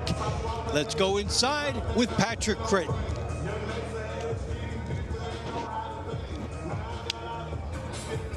Round 13 is in the light heavyweight division. In the blue corner for the San Antonio Snipers, Rafael Trouble Igbokwe. In the red corner for the Houston Hitmen, Devin Thorne. All right, so this is the theme of maybe sometimes you just have the other guy's number. Devin Thorne has 2 wins in TBL, both against Rafael Igbokwe, and he has a 2-pointer to his credit tonight, a late knockdown in their first matchup in round 7. And that round 7 was fun to watch. It was very competitive. You could make a case that Igbokwe might even have been ahead in that round, but it was that right hand from Thorne, which he has shown us before, that was the big weapon, and with that knockdown, it gave him a 2-point win. And it brought the scoring elements into play, as we'll take a look at how it works here. 1 point for decision, that's been most of them tonight. 2 points for a knockdown, and that's why Thorne got the 2. 3 points for 2 knockdowns, 4 points KO, TKO. Very interesting, too. Keep in mind, when fighters put pressure on and the referees are taking a look, you don't have to go that knockdown route to get 4. If the referee steps in and stops it, you get the 4 without all those knockdowns. Yeah, that's very true. You know, Igbokwe, as a pro, was 17-7 outside of TBL, and he went the distance with Israel Madrimov. He fought Sergio Bohacek, a future champ, and he's been in against very tough competition in his pro career. But you're right, you know, this has been his Waterloo with Devin Thorne. Well, and you know, you see crossovers sometimes in other sports. A batter just owns a pitcher. Doesn't matter what he's doing the rest of the time. Certain matchups just bring out the best in him. So that's what Thorne is trying to ride to a double here. And Igbokwe would like to halt that, because if he did, he could get San Antonio back within 2 or less, and he lands a good left hand and takes one. And you know, Thorne's had a tough season. I mean, he was 1-6 this season coming into tonight. So he was thrilled at that win that even produced an extra point. And this has been a very close round, like the first one was. Yeah, as was the last before the knockdown. And you've got the contrasting styles with the good right hand by Thorne. It also led to a knockdown, and the pressure by Igbokwe.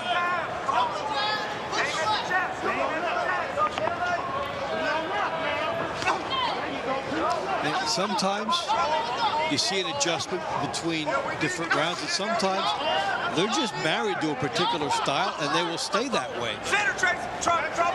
Yeah, the big difference, and we still have a few seconds left, has been that Thorne's right hand hasn't been as much of a factor. It doesn't mean he's losing this round, but it hasn't been as much of a factor as it was in the first one. So can Igbokwe get the split, or does Thorne have himself a 3-point night? Tell you what, if you come in 1-6, 1-7, and you have a 3-point night, you're really happy. It's a certain big thing for you. Yeah, Thorne would like this to turn around his TBL season a little bit, which it would if he ends up with this decision. One big night often does that. But does Igbokwe deny him, or does he get that big night? The winner of this round by unanimous decision, and the score of 1-0, out of the red corner for wanted the to shoot the bow. Devin. But Devin Thorne makes it a 3-pointer. Big night for him. And Houston back up 4. Houston leads 9-5.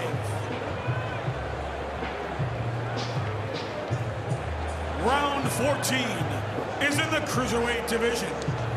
In the blue corner for the San Antonio Snipers, Adrian Taylor. In the red corner for the Houston Hitmen, Shamika Derrick. So Taylor coming in with 6 wins in a row, including 2 wins over Calvin Henderson, who has beaten his opponent tonight. 14-4 as a pro and 21-18. So he's on a career-long winning streak of 6. And if you wanted somebody to try and stop the bleeding for you, Taylor is certainly one that they would consider. And he is going to town here. Emilio, what about the pressure now on some of these San Antonio fighters? Has it gotten to them yet that they would feel a little urgency toward trying to get some extra points?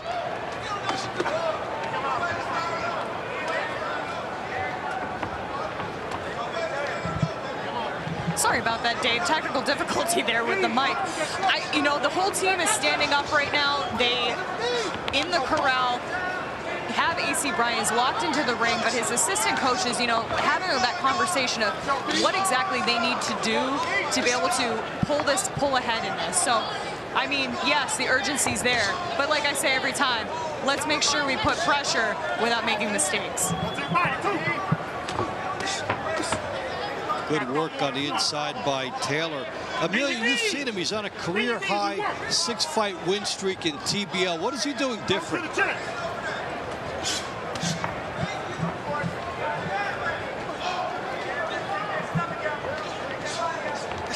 Well, one of the big factors for Taylor is that he fought his first 18 fights as a heavyweight, and now he's down to cruiserweight, and he's been much better since he went down in weight. And his record is 19-18 overall. Think about it, and 6-0 this season. So he is thriving at this weight that he's been at for a little while in the TBL, and he is really pressuring Shamika Derrick right now. And if you ask him his record, he'll say 6-0. Yeah, exactly. Especially, you know, when you find something and it works, that just propels you.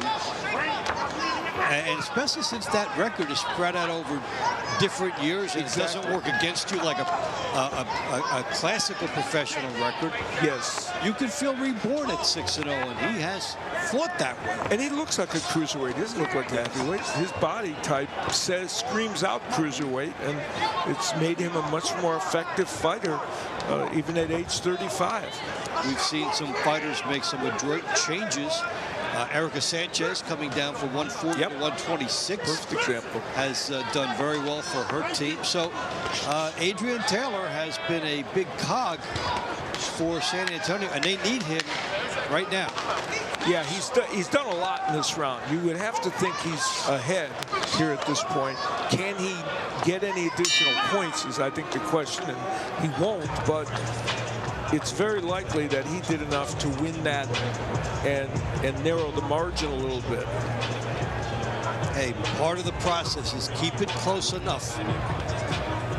You got Nagy Aguilera coming up a little bit. In a one stoppage, you know, you got Trevor's Vigne, who looked very dominant in his last fight.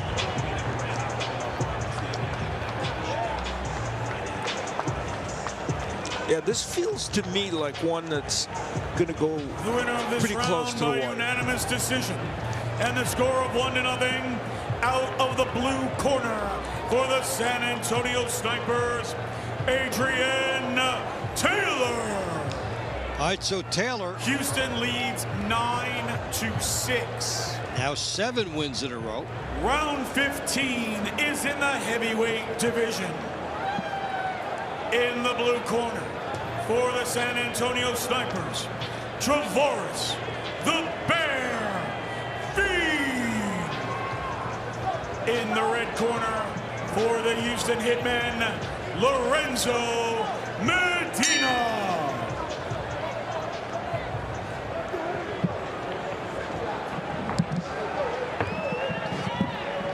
So Trevor's Vigne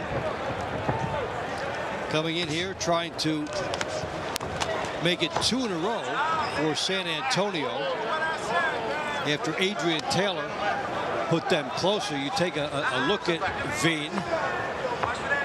Total net points +4. See his 3rd season in the TBL. And also earlier you knew him as Trevor's Barnes. So if you have some recognition there, say yeah, he's won with a couple different names this year. Lorenzo Medina, you know, had a rough outing against him, but he came out a little more aggressive, but Vigne taking the play away again. And a lot of time on the ropes for Medina, and that has been his Achilles in these encounters with Vigne. Vigne has very good hand speed for a heavyweight and throws very good combinations.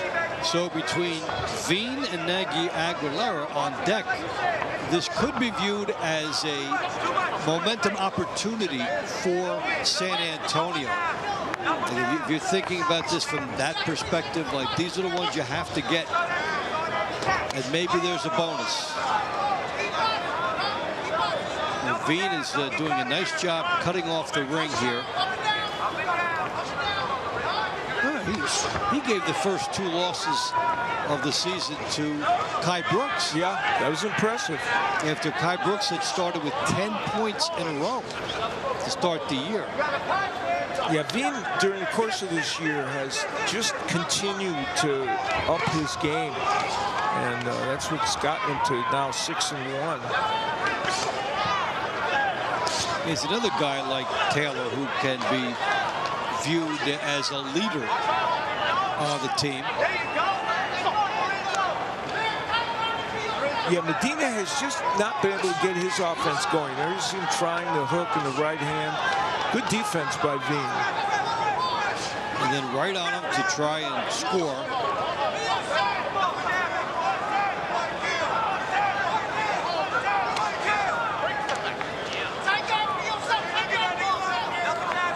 Yeah, 2 heavyweight opportunities for San Antonio with Vigne and then Nagy Aguilera, who's taking on Carlos Romero coming up next.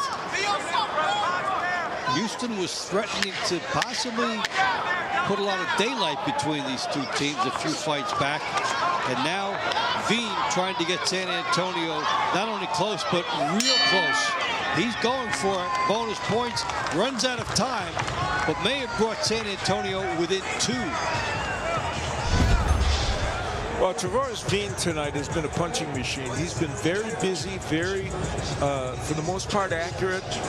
Not everything getting in there, but his defensive posture there, making it tough on Medina to land.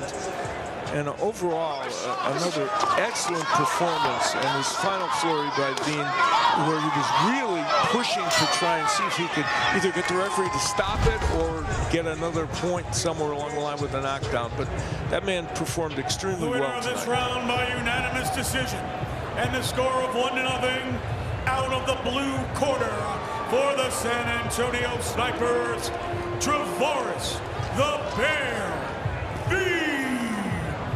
Vigne, the punching machine. 9-7. That's his new nickname. He called him a punching machine tonight, and that is so true. In the blue corner for the San Antonio Snipers, Nagi, Dominican Dynamite, Aguilera. In the red corner for the Houston Hitmen, Carlos Romero. I saw those highlights at the start of the show with Aguilera with the knockout. Big help for his team. Let's see what happens here. Yeah, he did it with the big overhand right. We'll see if that punch can come into play against Romero. Take a look at some of the key stats on Aguilera, aided by that last knockout victory. And I think, too, you knock a guy out 1 week, you have to be coming out thinking that way at least the next week. Yeah, and he, this 39-year-old's got 15 KOs among his 23 wins outside of TBL, so he's got some pop. Now, Romero is having a decent season for himself. He is 3-1 in team boxing. He won over Jared King on May 3rd twice. So he is having a pretty good season 4, which is his debut season in the TBL. He's 19-2 outside of TBL. So Romero is a solid heavyweight. Beat Jared King, as you mentioned, Joshua Temple. And so he has a nice little run going against a guy who broke a negative run in his last. So two guys who bring some momentum in here in what has now become kind of a high-stakes battle. We're 9-7 for Houston. Minute and a half in. If Houston can win this, what is going on? Referee needs to be in the middle of that. Well, those ropes are very loose. Yes. And we've seen Conjure Nathan run out of the ring on TBL, so we hate to see that.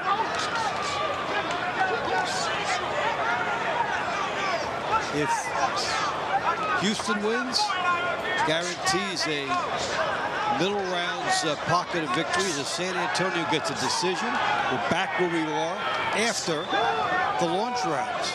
Very competitive round. It has been, I think, Romero in the last minute of this round doing a little better work than Aguilera. So Aguilera is still punching and throwing lots of shots here. It's been a good, heated heavyweight battle, and Aguilera is really coming on now. Yeah, he landed 5. He got caught with 1. It was a good shot. He just kept on coming. Entertaining battle. Yes. As they load up in the final minute, Romero going for the downs. And here comes Aguilera. Body shots. Trying to make a final impression on the judges as we close in. Yeah, Romero pushing him against the ropes and landing some big, big shots there. And he continues that pressure. It's been back and forth. Going to set up a very good sequence of fights for the money rounds. Well, welcome to TBL, where heavyweight fights are not like heavyweight fights sometimes are out of the TBL. Now, here was a dangerous moment where it really looked like Aguilera was going to come out of this ring. Thank goodness he did not. The ropes were a little loose. And had guys come out of the ring from sitting right below. That's another one. Yeah, yes, indeed. He said, who is it more dangerous for? This is going to be an interesting decision. It really is. The winner of this round by unanimous decision, and the score of 1-0, out of the red corner for the Houston Hitmen, Carlos Romero. So Carlos Romero keeps the Houston Hitmen ahead in what is shaping up as a potential upset.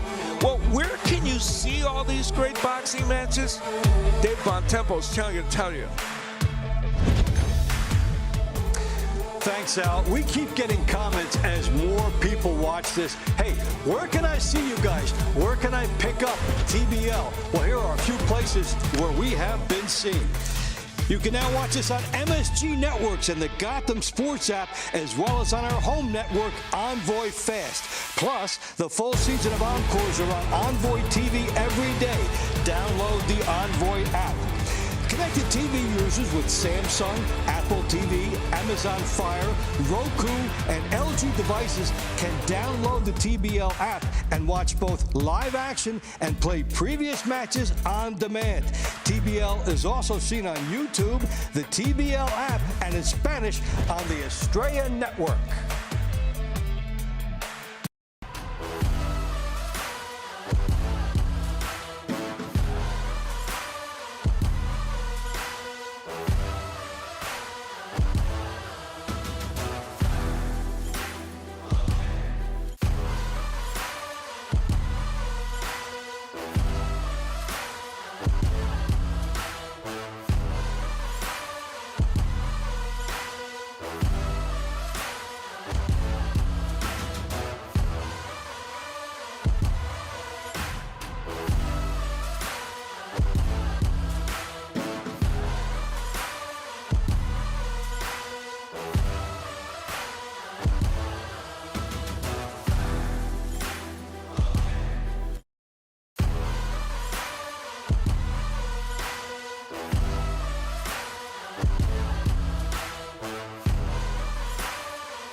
It's a beautiful night for TBL at San Antonio and Houston, doing battle, getting ready for the money rounds. Dave Bontempo and Al Bernstein. We've had our Power 5. I'm fascinated now to see what Amelia Moore has for her Power 5. Amelia, what do you have for us? Hey, Dave, absolutely. Let's dig into it. My top 5 picks for Team Boxing League as of right now. So I already know that once we get through this, I'm going to get a text from AC Bryant that says I'm officially off the Christmas list, but let's get into it. So San Antonio right now, 3-1, and on paper that looks fantastic, but Vegas right now, when we look at their standings and the people that they've already matched up against, they've seen Philly, and that's their only loss right now, #1 seed in the league, and previously Vegas themselves have matched up with San Antonio and have a win over San Antonio previously. So we go back to that. As of now, yes, Vegas does have that lead over San Antonio from their previous matchup, but when we dig into it, our memories, jog our memories a little bit, we remember that San Antonio, because they didn't have an athlete that could come in for those swing rounds, they were penalized by 4 points, giving Vegas the victory. So if we're a little bit honest on this, we're looking at San Antonio maybe having the edge here. And I know it sounds like I'm actually talking us out of my points. I really have to say that Vegas going forward, they've been so battle tested, and we look at we look at San Antonio, and they have 2 matches, including tonight against Houston. Houston did recently come off with their first win of the season, but historically over the last 2 seasons, they've really, really struggled. And I really, truly believe that those type of matchups mean something when we get into the type of durability and wear and tear on your roster throughout a full season. But that brings me out to my number 5 pick, who's the absolute disruptor. I'm picking and choosing Phoenix Fury. Specifically with that, they've already fought Vegas and Nashville, 2 completely tough matchups, and 2 athletes that I think that can create a real swing, Raiko Santana and Kevin Kitaro. So Raiko right now 5-1 in the season, and he's been such a powerhouse in a points league and such a foundational athlete for Phoenix over the last 2 years. He's battle tested, he shows you what he's capable of. Kevin Kitaro, on the other hand, those statistics, like you look at his record, it doesn't kind of jump off the stats list initially, but stylistically, he could definitely be one of those people that creates a swing within the rounds in those matchups. So it's these athletes that you have to look at, that you get really into the nitty-gritty of it, and you could see that how these guys might create a disruption within their matchups. So, and that's why I decided to pick Phoenix as my number 5 pick.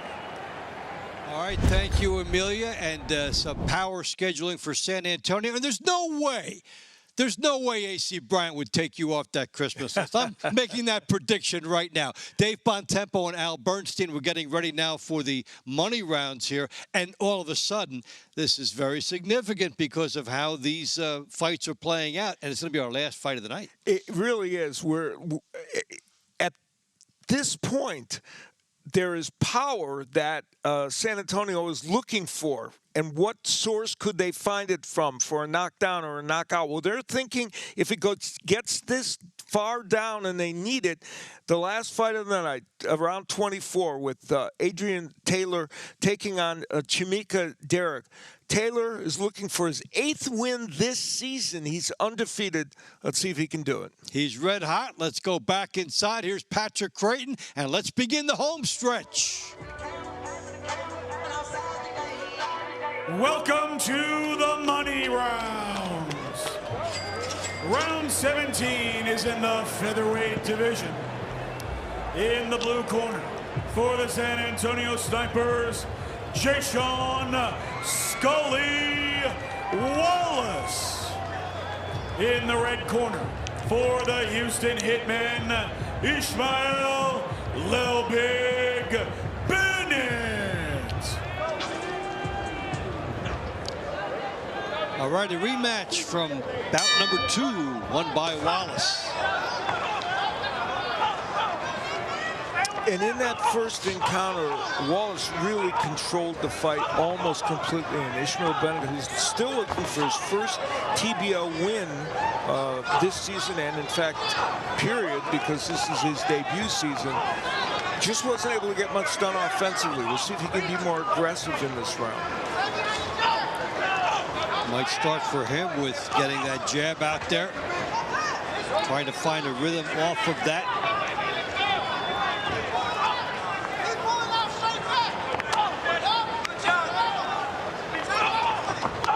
For Wallace, that round was his first match as a pro. He had a good, solid amateur career, but that was the first moment for him in professional boxing, and he handled it extremely well.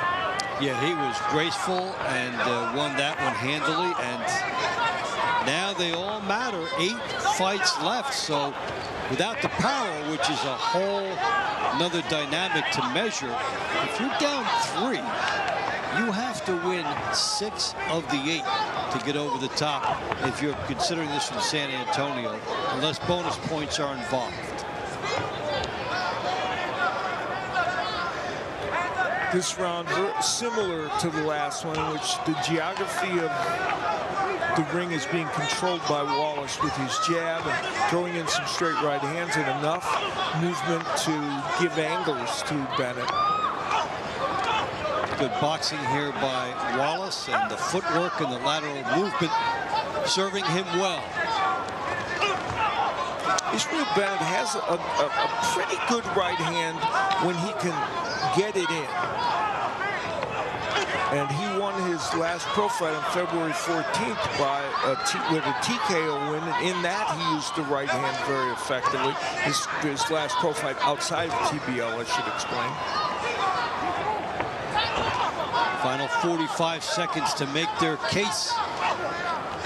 Wallace operating behind a very schooled and skilled jab.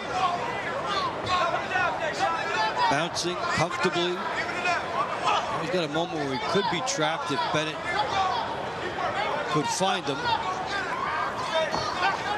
And he does momentarily with a right hand. Yep, that's the right that he has, and it's pretty quick, and it can be accurate, but he has not been able to really get it in there. And Wallace also has slip punches very well, as we just saw. So there's also been that as a detriment to the detriment of Bennett. And that's a great defensive montage by Wallace. Can't touch him in this one. Jayshawn Wallace again doing a great job as a ring general. Landed that nice right hook, continued, and that at that moment knocked the mouthpiece out of Bennett's mouth with a terrific uppercut. Wallace showed enough offense, even though he boxed well. He showed plenty of offense.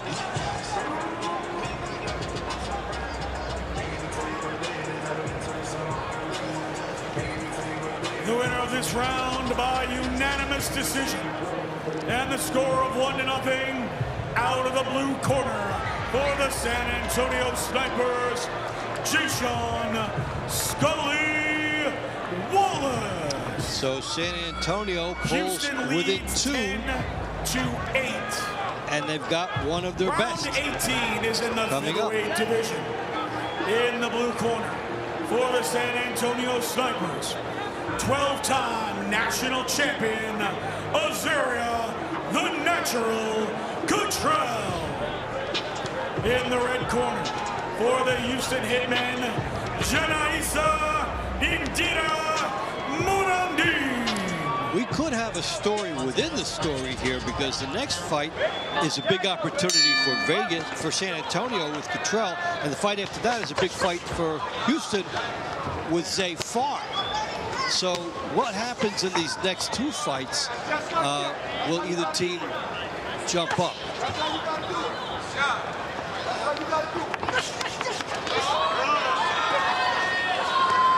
Take a look at Cottrell Amelia. It looks like Cottrell is sensing more than 1 point opportunity here. Absolutely. I mean, she just landed 6 clean shots straight to the jaw of Morandin. That was quite the exchange there. The right hand of Cottrell has been such an effective weapon in this match, as it has throughout the season, with her dominating most of her opponents. We've seen her drop opponents with the right hand. Yeah, she sits very well with that left hook as well. And Morandin, in the beginning of the round, had a moment where she actually got through the guard. Now, these are big shots here, Amelia, by Cottrell. And she just has seems like the perfect height and reach for this division to be a dominant force and get a lot of bonus points.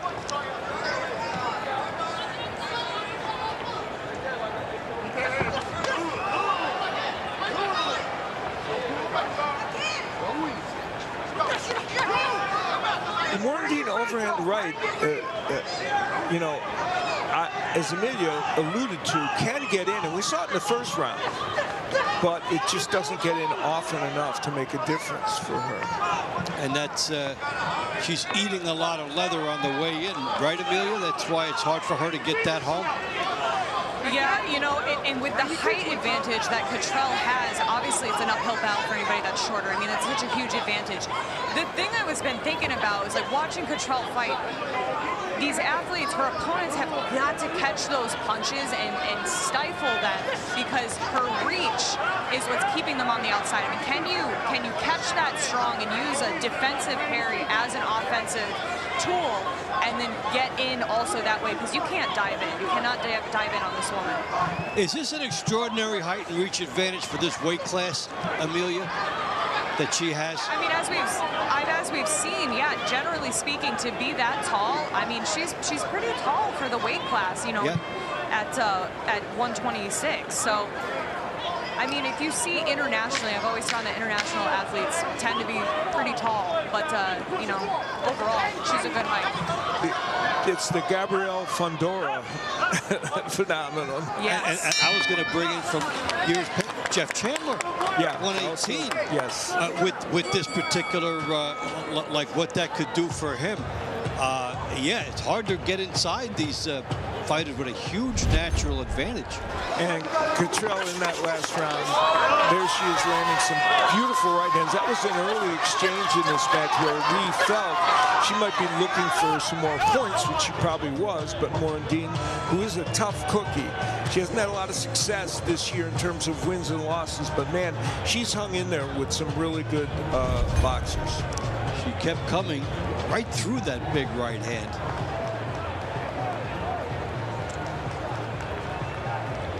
And so Zariah Cottrell coming like a points cash register for this San Antonio team.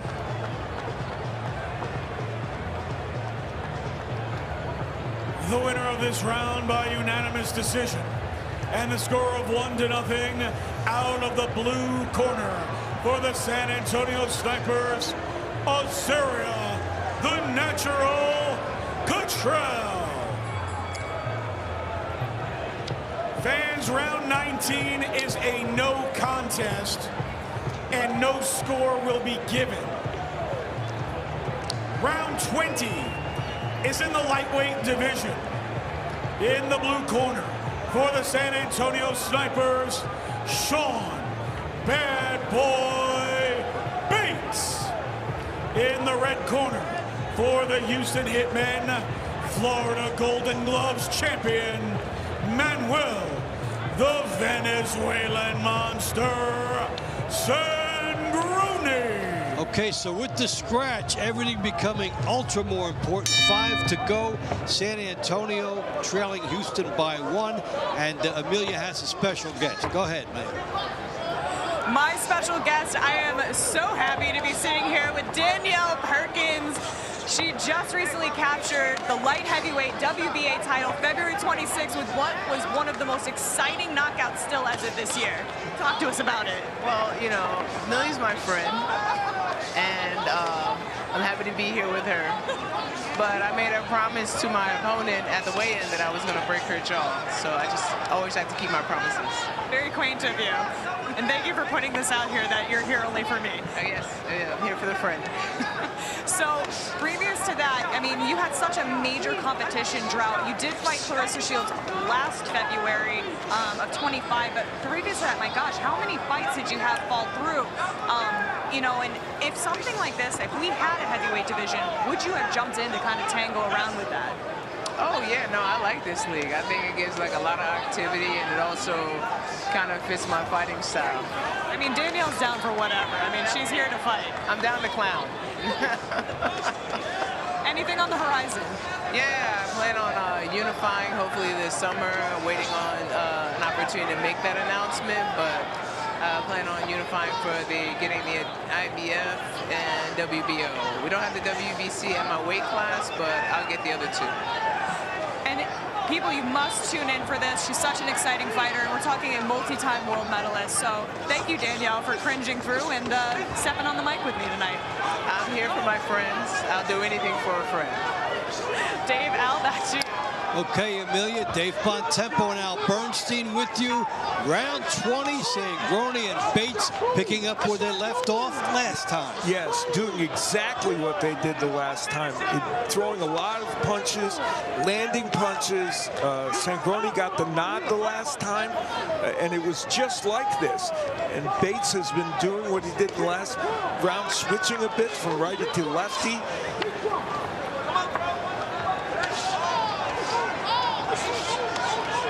Just the ferocity of these guys. We've seen some fights in the rematches where you'll see a lot of technical adjustments, and this one, not so much that. This is just like execution, fumes. You're going with your heart. Wow, big right by Bates. When you fight Sangroni, he is always going to come forward, so you have to meet it with fire, and that's what Bates is doing. Now, Bates doesn't have to stand on the inside the whole time with Sangroni, and when he's been at range, it's been a little better, but Sangroni makes you fight, and Bates is doing that. I think Bates is having a better second round than he did the first, although, again, it's very, very close, and I don't know. I'd hate to be a judge in this one. And they have slapped fives, happy with what they both did. Yeah, it is a matter of interpretation. What do you like? Sangroni coming in, that was a big right hand by Bates that stopped him in his tracks. Sangroni coming in, and there was that right. Bates was able to land some good counter punches. This will be interesting and important. Does San Antonio get all the way back, or a little breathing room for Houston? Remember, not many fights left. The winner of this round by split decision, and the score of 1-0 out of the red corner for the Houston Hitmen, Manuel, the Venezuelan monster, Sangroni. All right, so Houston staves off the San Antonio charge and will carry a 2-point lead into the home stretch. We'll have it for you right after this.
It's riveting. Houston up 2 over San Antonio, trying for consecutive victories. Will they get it? Let's go back inside with Patrick Creighton.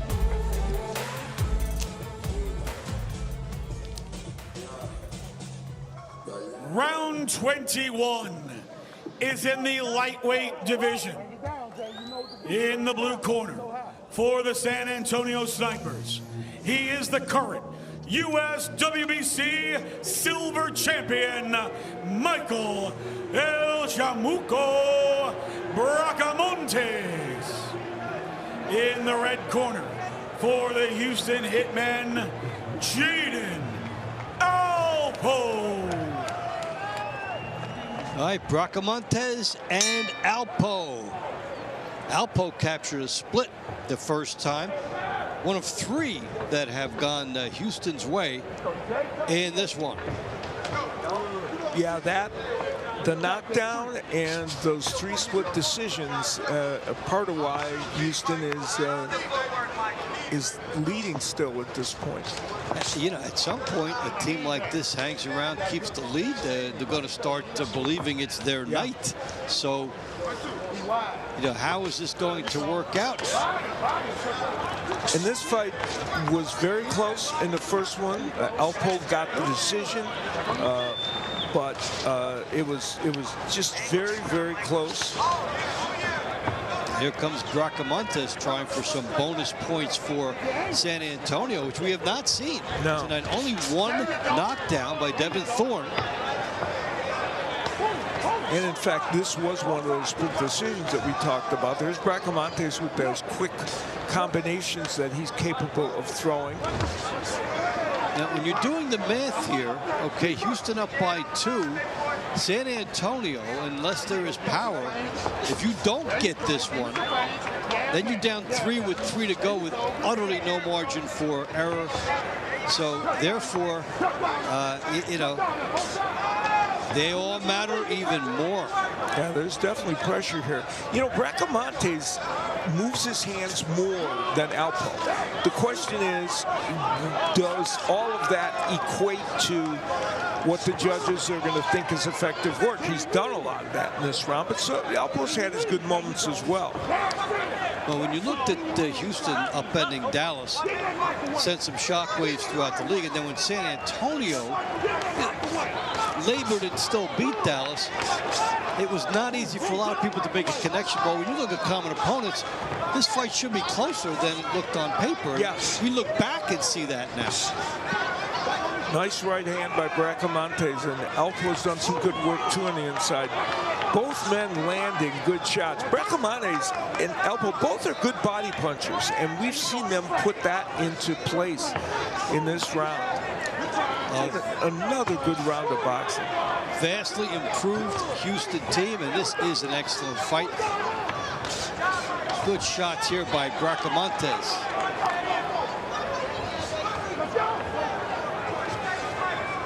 I think the hand speed of Braamontes in this round has been maybe the difference, but we'll see what the judges think. But I think he's thrown more combinations and gotten home with more punches than Alpough. You know, Alpough's done some good offensive work.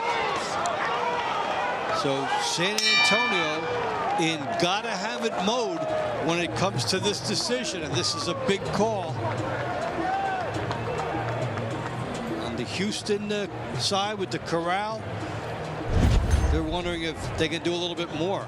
Two young fighters, 21-year-old Michael Braamontes landing those right hands there, and 19-year-old Jaden Alpough. They put on a show for a round, and it was really fun to watch. And Braamontes, that's the combination punching I talked about with Braamontes. He did a lot of it. So can Braamontes get a split and give San Antonio a sorely needed point?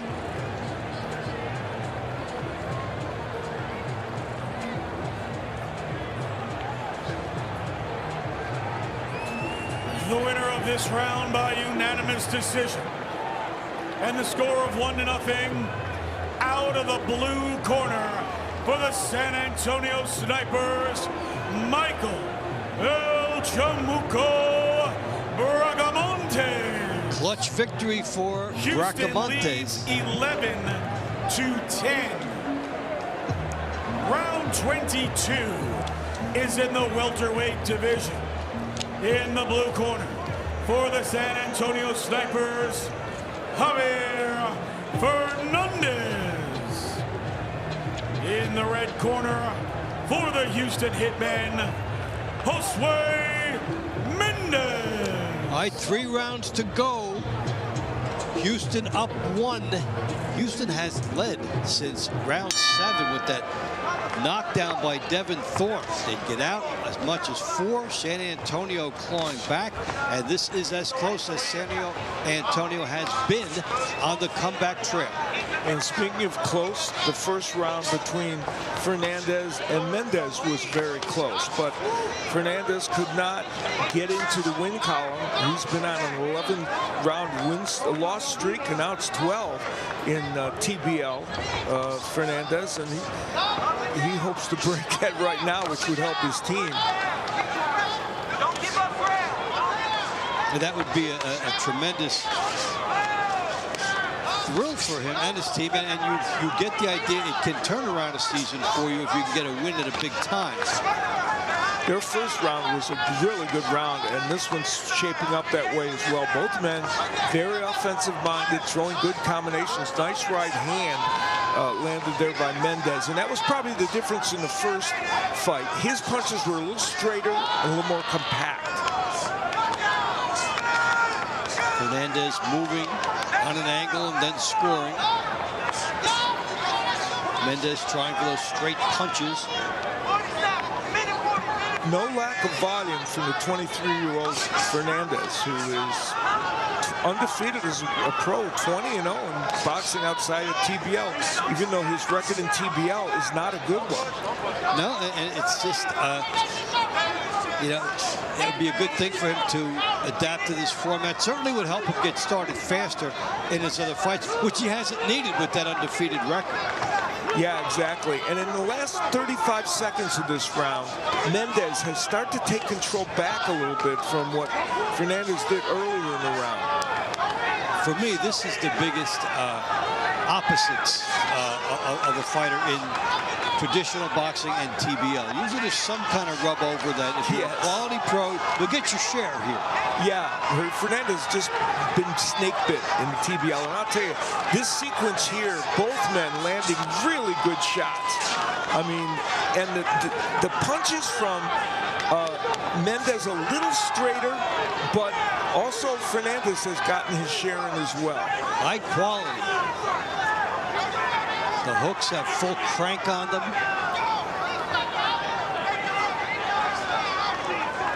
Final seconds, everything matters. There's a couple good left hands here by Fernandez. Nice jab by Fernandez, trying to finish strong.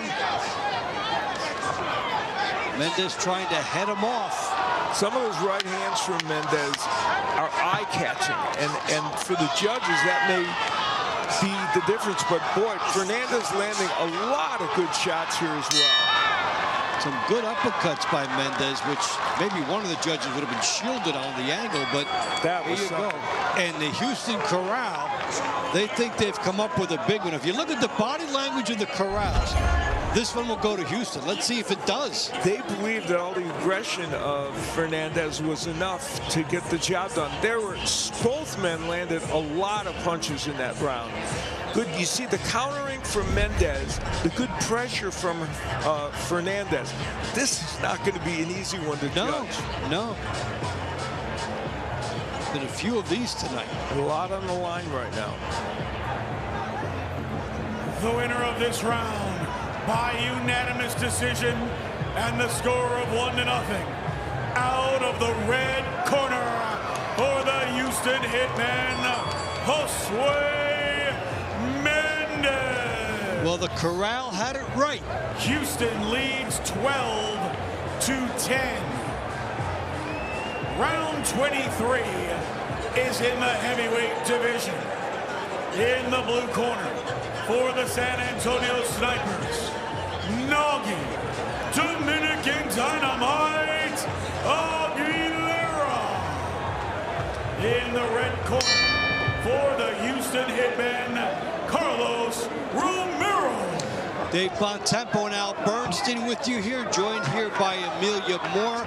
Amelia, now it's a two-point affair for San Antonio. What type of pressure is Aguilera looking at? You know, looking at the last round that he shared with Carlos, Houston's athlete did a really good job handling Aggie. Aggie is such a seasoned, amazing athlete, and I don't ever feel like he's gets pressure put on him the way he did in their previous round, in round 16. Well, the last time they performed in week 8, it was Aguilera with the big knockout that turned things for San Antonio much earlier in the match. They would be looking for him to do that here, but Romero's hardly a willing customer in that because he fought very well in the round they had together. And he captured it, so he won it, yeah. There's a lot on the line.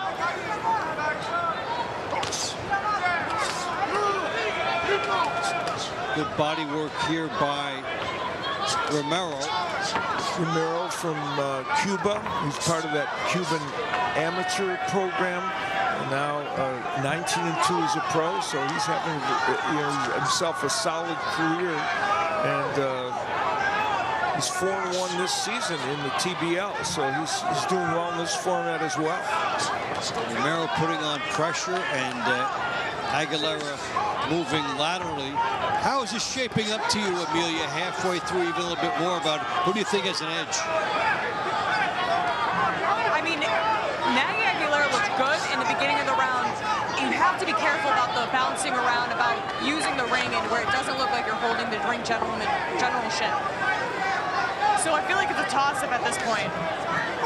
All right, so they would have a minute left to see where that coin lands if it's a toss-up. Good work on the inside by Aguilera a moment ago. He hasn't been in that position that much. From range, it's been more Romero being effective. So what's at stake here? Houston would be on the verge of putting San Antonio in must-knockout territory if their fighter, Romero, can beat Nagy Aguilera. 12-10 Houston. Houston has not relinquished the lead after grabbing it in round 7. And the posture Aguilera has taken in the last minute and a half of this fight, and Amelia alluded to it, where he's been mostly moving, hasn't helped him, I don't think, in this round, because the judges are looking at more aggression from Romero. So if Romero gets this, it would be Houston +3, and then Adrian Taylor would need 2 knockdowns for a tie in a match or a knockout for a win. Give Houston credit. Every time San Antonio has come within 1 point, Houston has been able to push them back. A very different situation than we're used to seeing with this team, so they've made a lot of progress. Yeah, and learning how to win down the stretch. Out of the blue corner for the San Antonio Snipers, Nagy. Interesting. Yes. Dominican Dynamite Aguilera. So now it's 12-11. Fans, this is a 1-point contest. 12-11 Houston as we enter the final round. Round 24 in the cruiserweight division. In the blue corner for the San Antonio Snipers, Adrian Taylor. In the red corner for the Houston Hitmen, Shamika Derrick. All right, so Taylor and Derrick now with Houston up 1 with 1 to go. This is why the coaches select you to fight in round 24. And who better for San Antonio to select than Adrian Taylor, who's undefeated this year, has not lost, and in the first matchup of these two, Taylor was able to get the job done and win the decision. And a reminder, of course, a knockdown would be something San Antonio would certainly be looking for here. As well, of course, as well as Houston, but for San Antonio, even more dramatic. Yeah, and you have to go all out. You can't play. If this is a 3-point match, now you'd be looking at being able to play the score. But here you can't, because you're protecting a 1-point lead. If you're Houston, you get dropped, you lose. Taylor trying to go downstairs a little bit. He's a good body puncher. Derrick was just not busy in the first round against Taylor, and in this round he's had a hard time getting his offense going. Taylor with 7 wins in a row now, his longest in TBL in his 4th year. Yeah, after those first 18 fights he fought as a heavyweight, when he went down to cruiserweight, it changed the whole dynamic for Taylor. And he's now you know, a proven winner in this league. Revitalized, and then we'll go into these fights with the expectation of victory. All of a sudden, if you come out of here and say, I've won 8 in a row, that's a big accomplishment against a group of pretty talented fighters. Derrick, a 26-year-old who is in his debut season, is just having a lot of trouble dealing with the pressure of Taylor. If Taylor or either fighter can deposit the other one on the canvas, that team wins. 40 seconds to go. Big shots here by Taylor as he tries to take a chance. Not going to leave anything out there. Taylor trying to bring San Antonio all the way back and even over the top. Team trailed by 4. And I don't think the power Derrick has shown him is making him not want to come in and try for this. But the clock is a factor. Final seconds ticking away.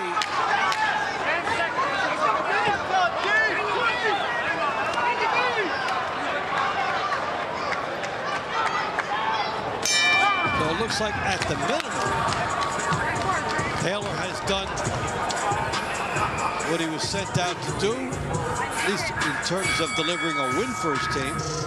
It would be hard to imagine Taylor not getting this decision. He was busier. He landed many more of the important shots, which could knot things up here. Yeah, so hard to imagine that we're not going to. We won't imagine. I think you're 100% right. Question is, did the judges have a different imagination? The winner of this round by unanimous decision, and the score of 1-0, out of the blue corner for the San Antonio Snipers, Adrian Taylor. That knots it up. Our final score this evening, the San Antonio Snipers 12, the Houston Hitmen 12. We'll be back with our stars of the night. All right, so it's 12-12. You see AC Bryant. Remember, we had a scratch there earlier, which led to this unusual number. What a great battle tonight. Aguilera, Cottrell, big strength for San Antonio. Sangroni right there for Houston. It's 12-12. We'll be back with more right after this.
Team Boxing League is brought to you by Balance of Nature. In boxing, consistency beats intensity. Balance of Nature supplements help you stay consistent with ingredients of whole foods you can easily slot into your daily routine. Go to balanceofnature.com, use code TEAM, and start today. Well, 12-12, let's go back inside here with Patrick Creighton.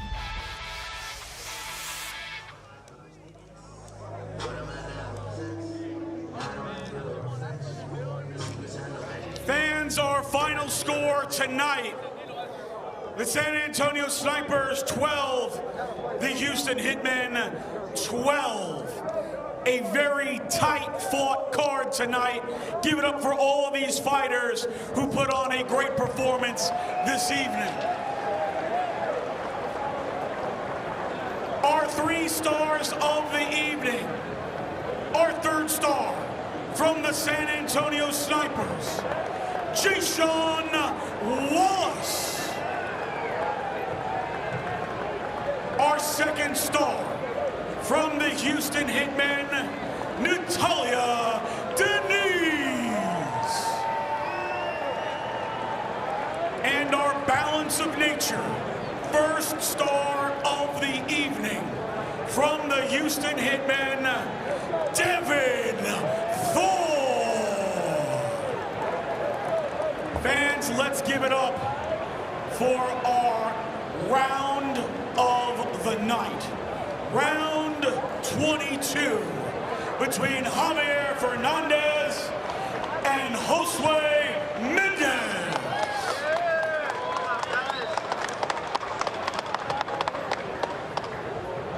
Gentlemen, what a close contest tonight. This is not how we thought we were going to end the evening tonight. San Antonio won pretty much all of the money rounds, trying to make a strong comeback to clear those points and take the lead for tonight. And it just literally came down to the last round. I want to give honor to God, Jesus, my Savior. First of all, there's 2 things I'm telling you you'll never see. You'll never see a San Antonio Sniper lose in the ring, and you're not going to see anybody other than San Antonio Snipers win the Mega Brawl. Listen, Houston is a tough team.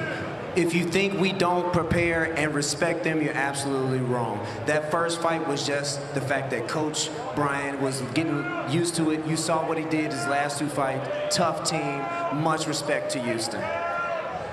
And Coach Brian, speaking of, to echo what AC has said, you guys have made an incredible comeback. I mean, it is to step into your first win in 2 seasons, and then tonight to end this in a tie. I mean, you guys did so well.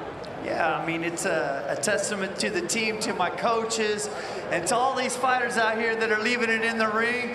Stand up for Houston, baby.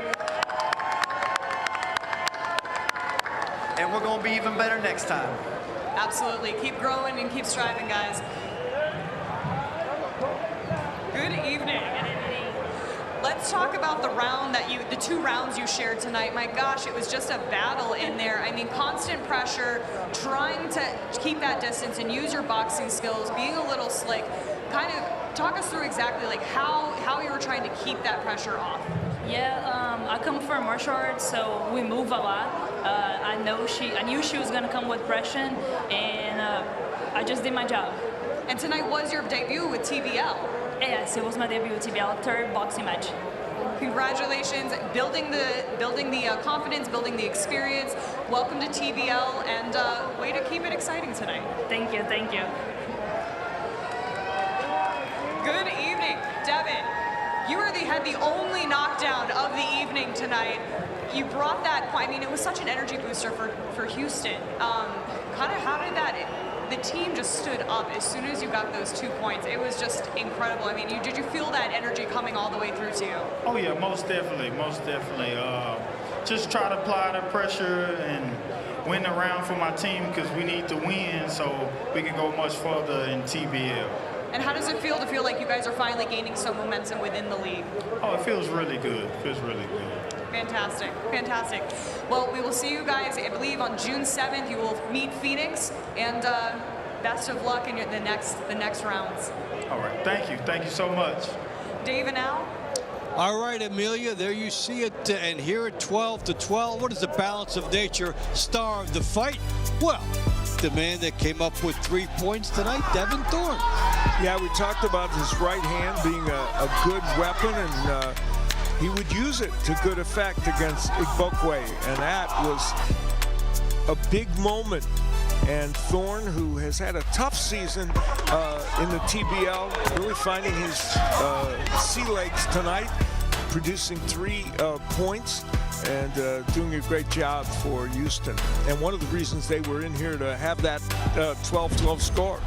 And I tell you what, I think that they are becoming one of the nicer stories that we're seeing in the league now this year. After last year and then after the way they started this year, A.C. Bryant referred to it about how this team has come a long way since then, and they are a pleasant breath of fresh air. Well, we mentioned at the outset, there's some talent on this team. When they can put people out there and keep a lineup out there where they're not constantly bringing in new people, they can still get it done, and we're going to see how they progress the rest of the season. And for San Antonio, we know they're going to continue to be a contender. All right, great night tonight, 12-12, just getting started.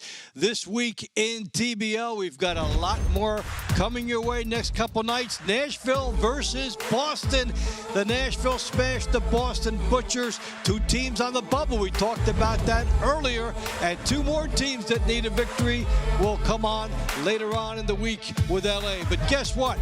Great joining us tonight, 12-12. For my buddy Al Bernstein, for Jason Moore, and Amelia Moore and our great crew, Dave Bontempo saying, see you soon.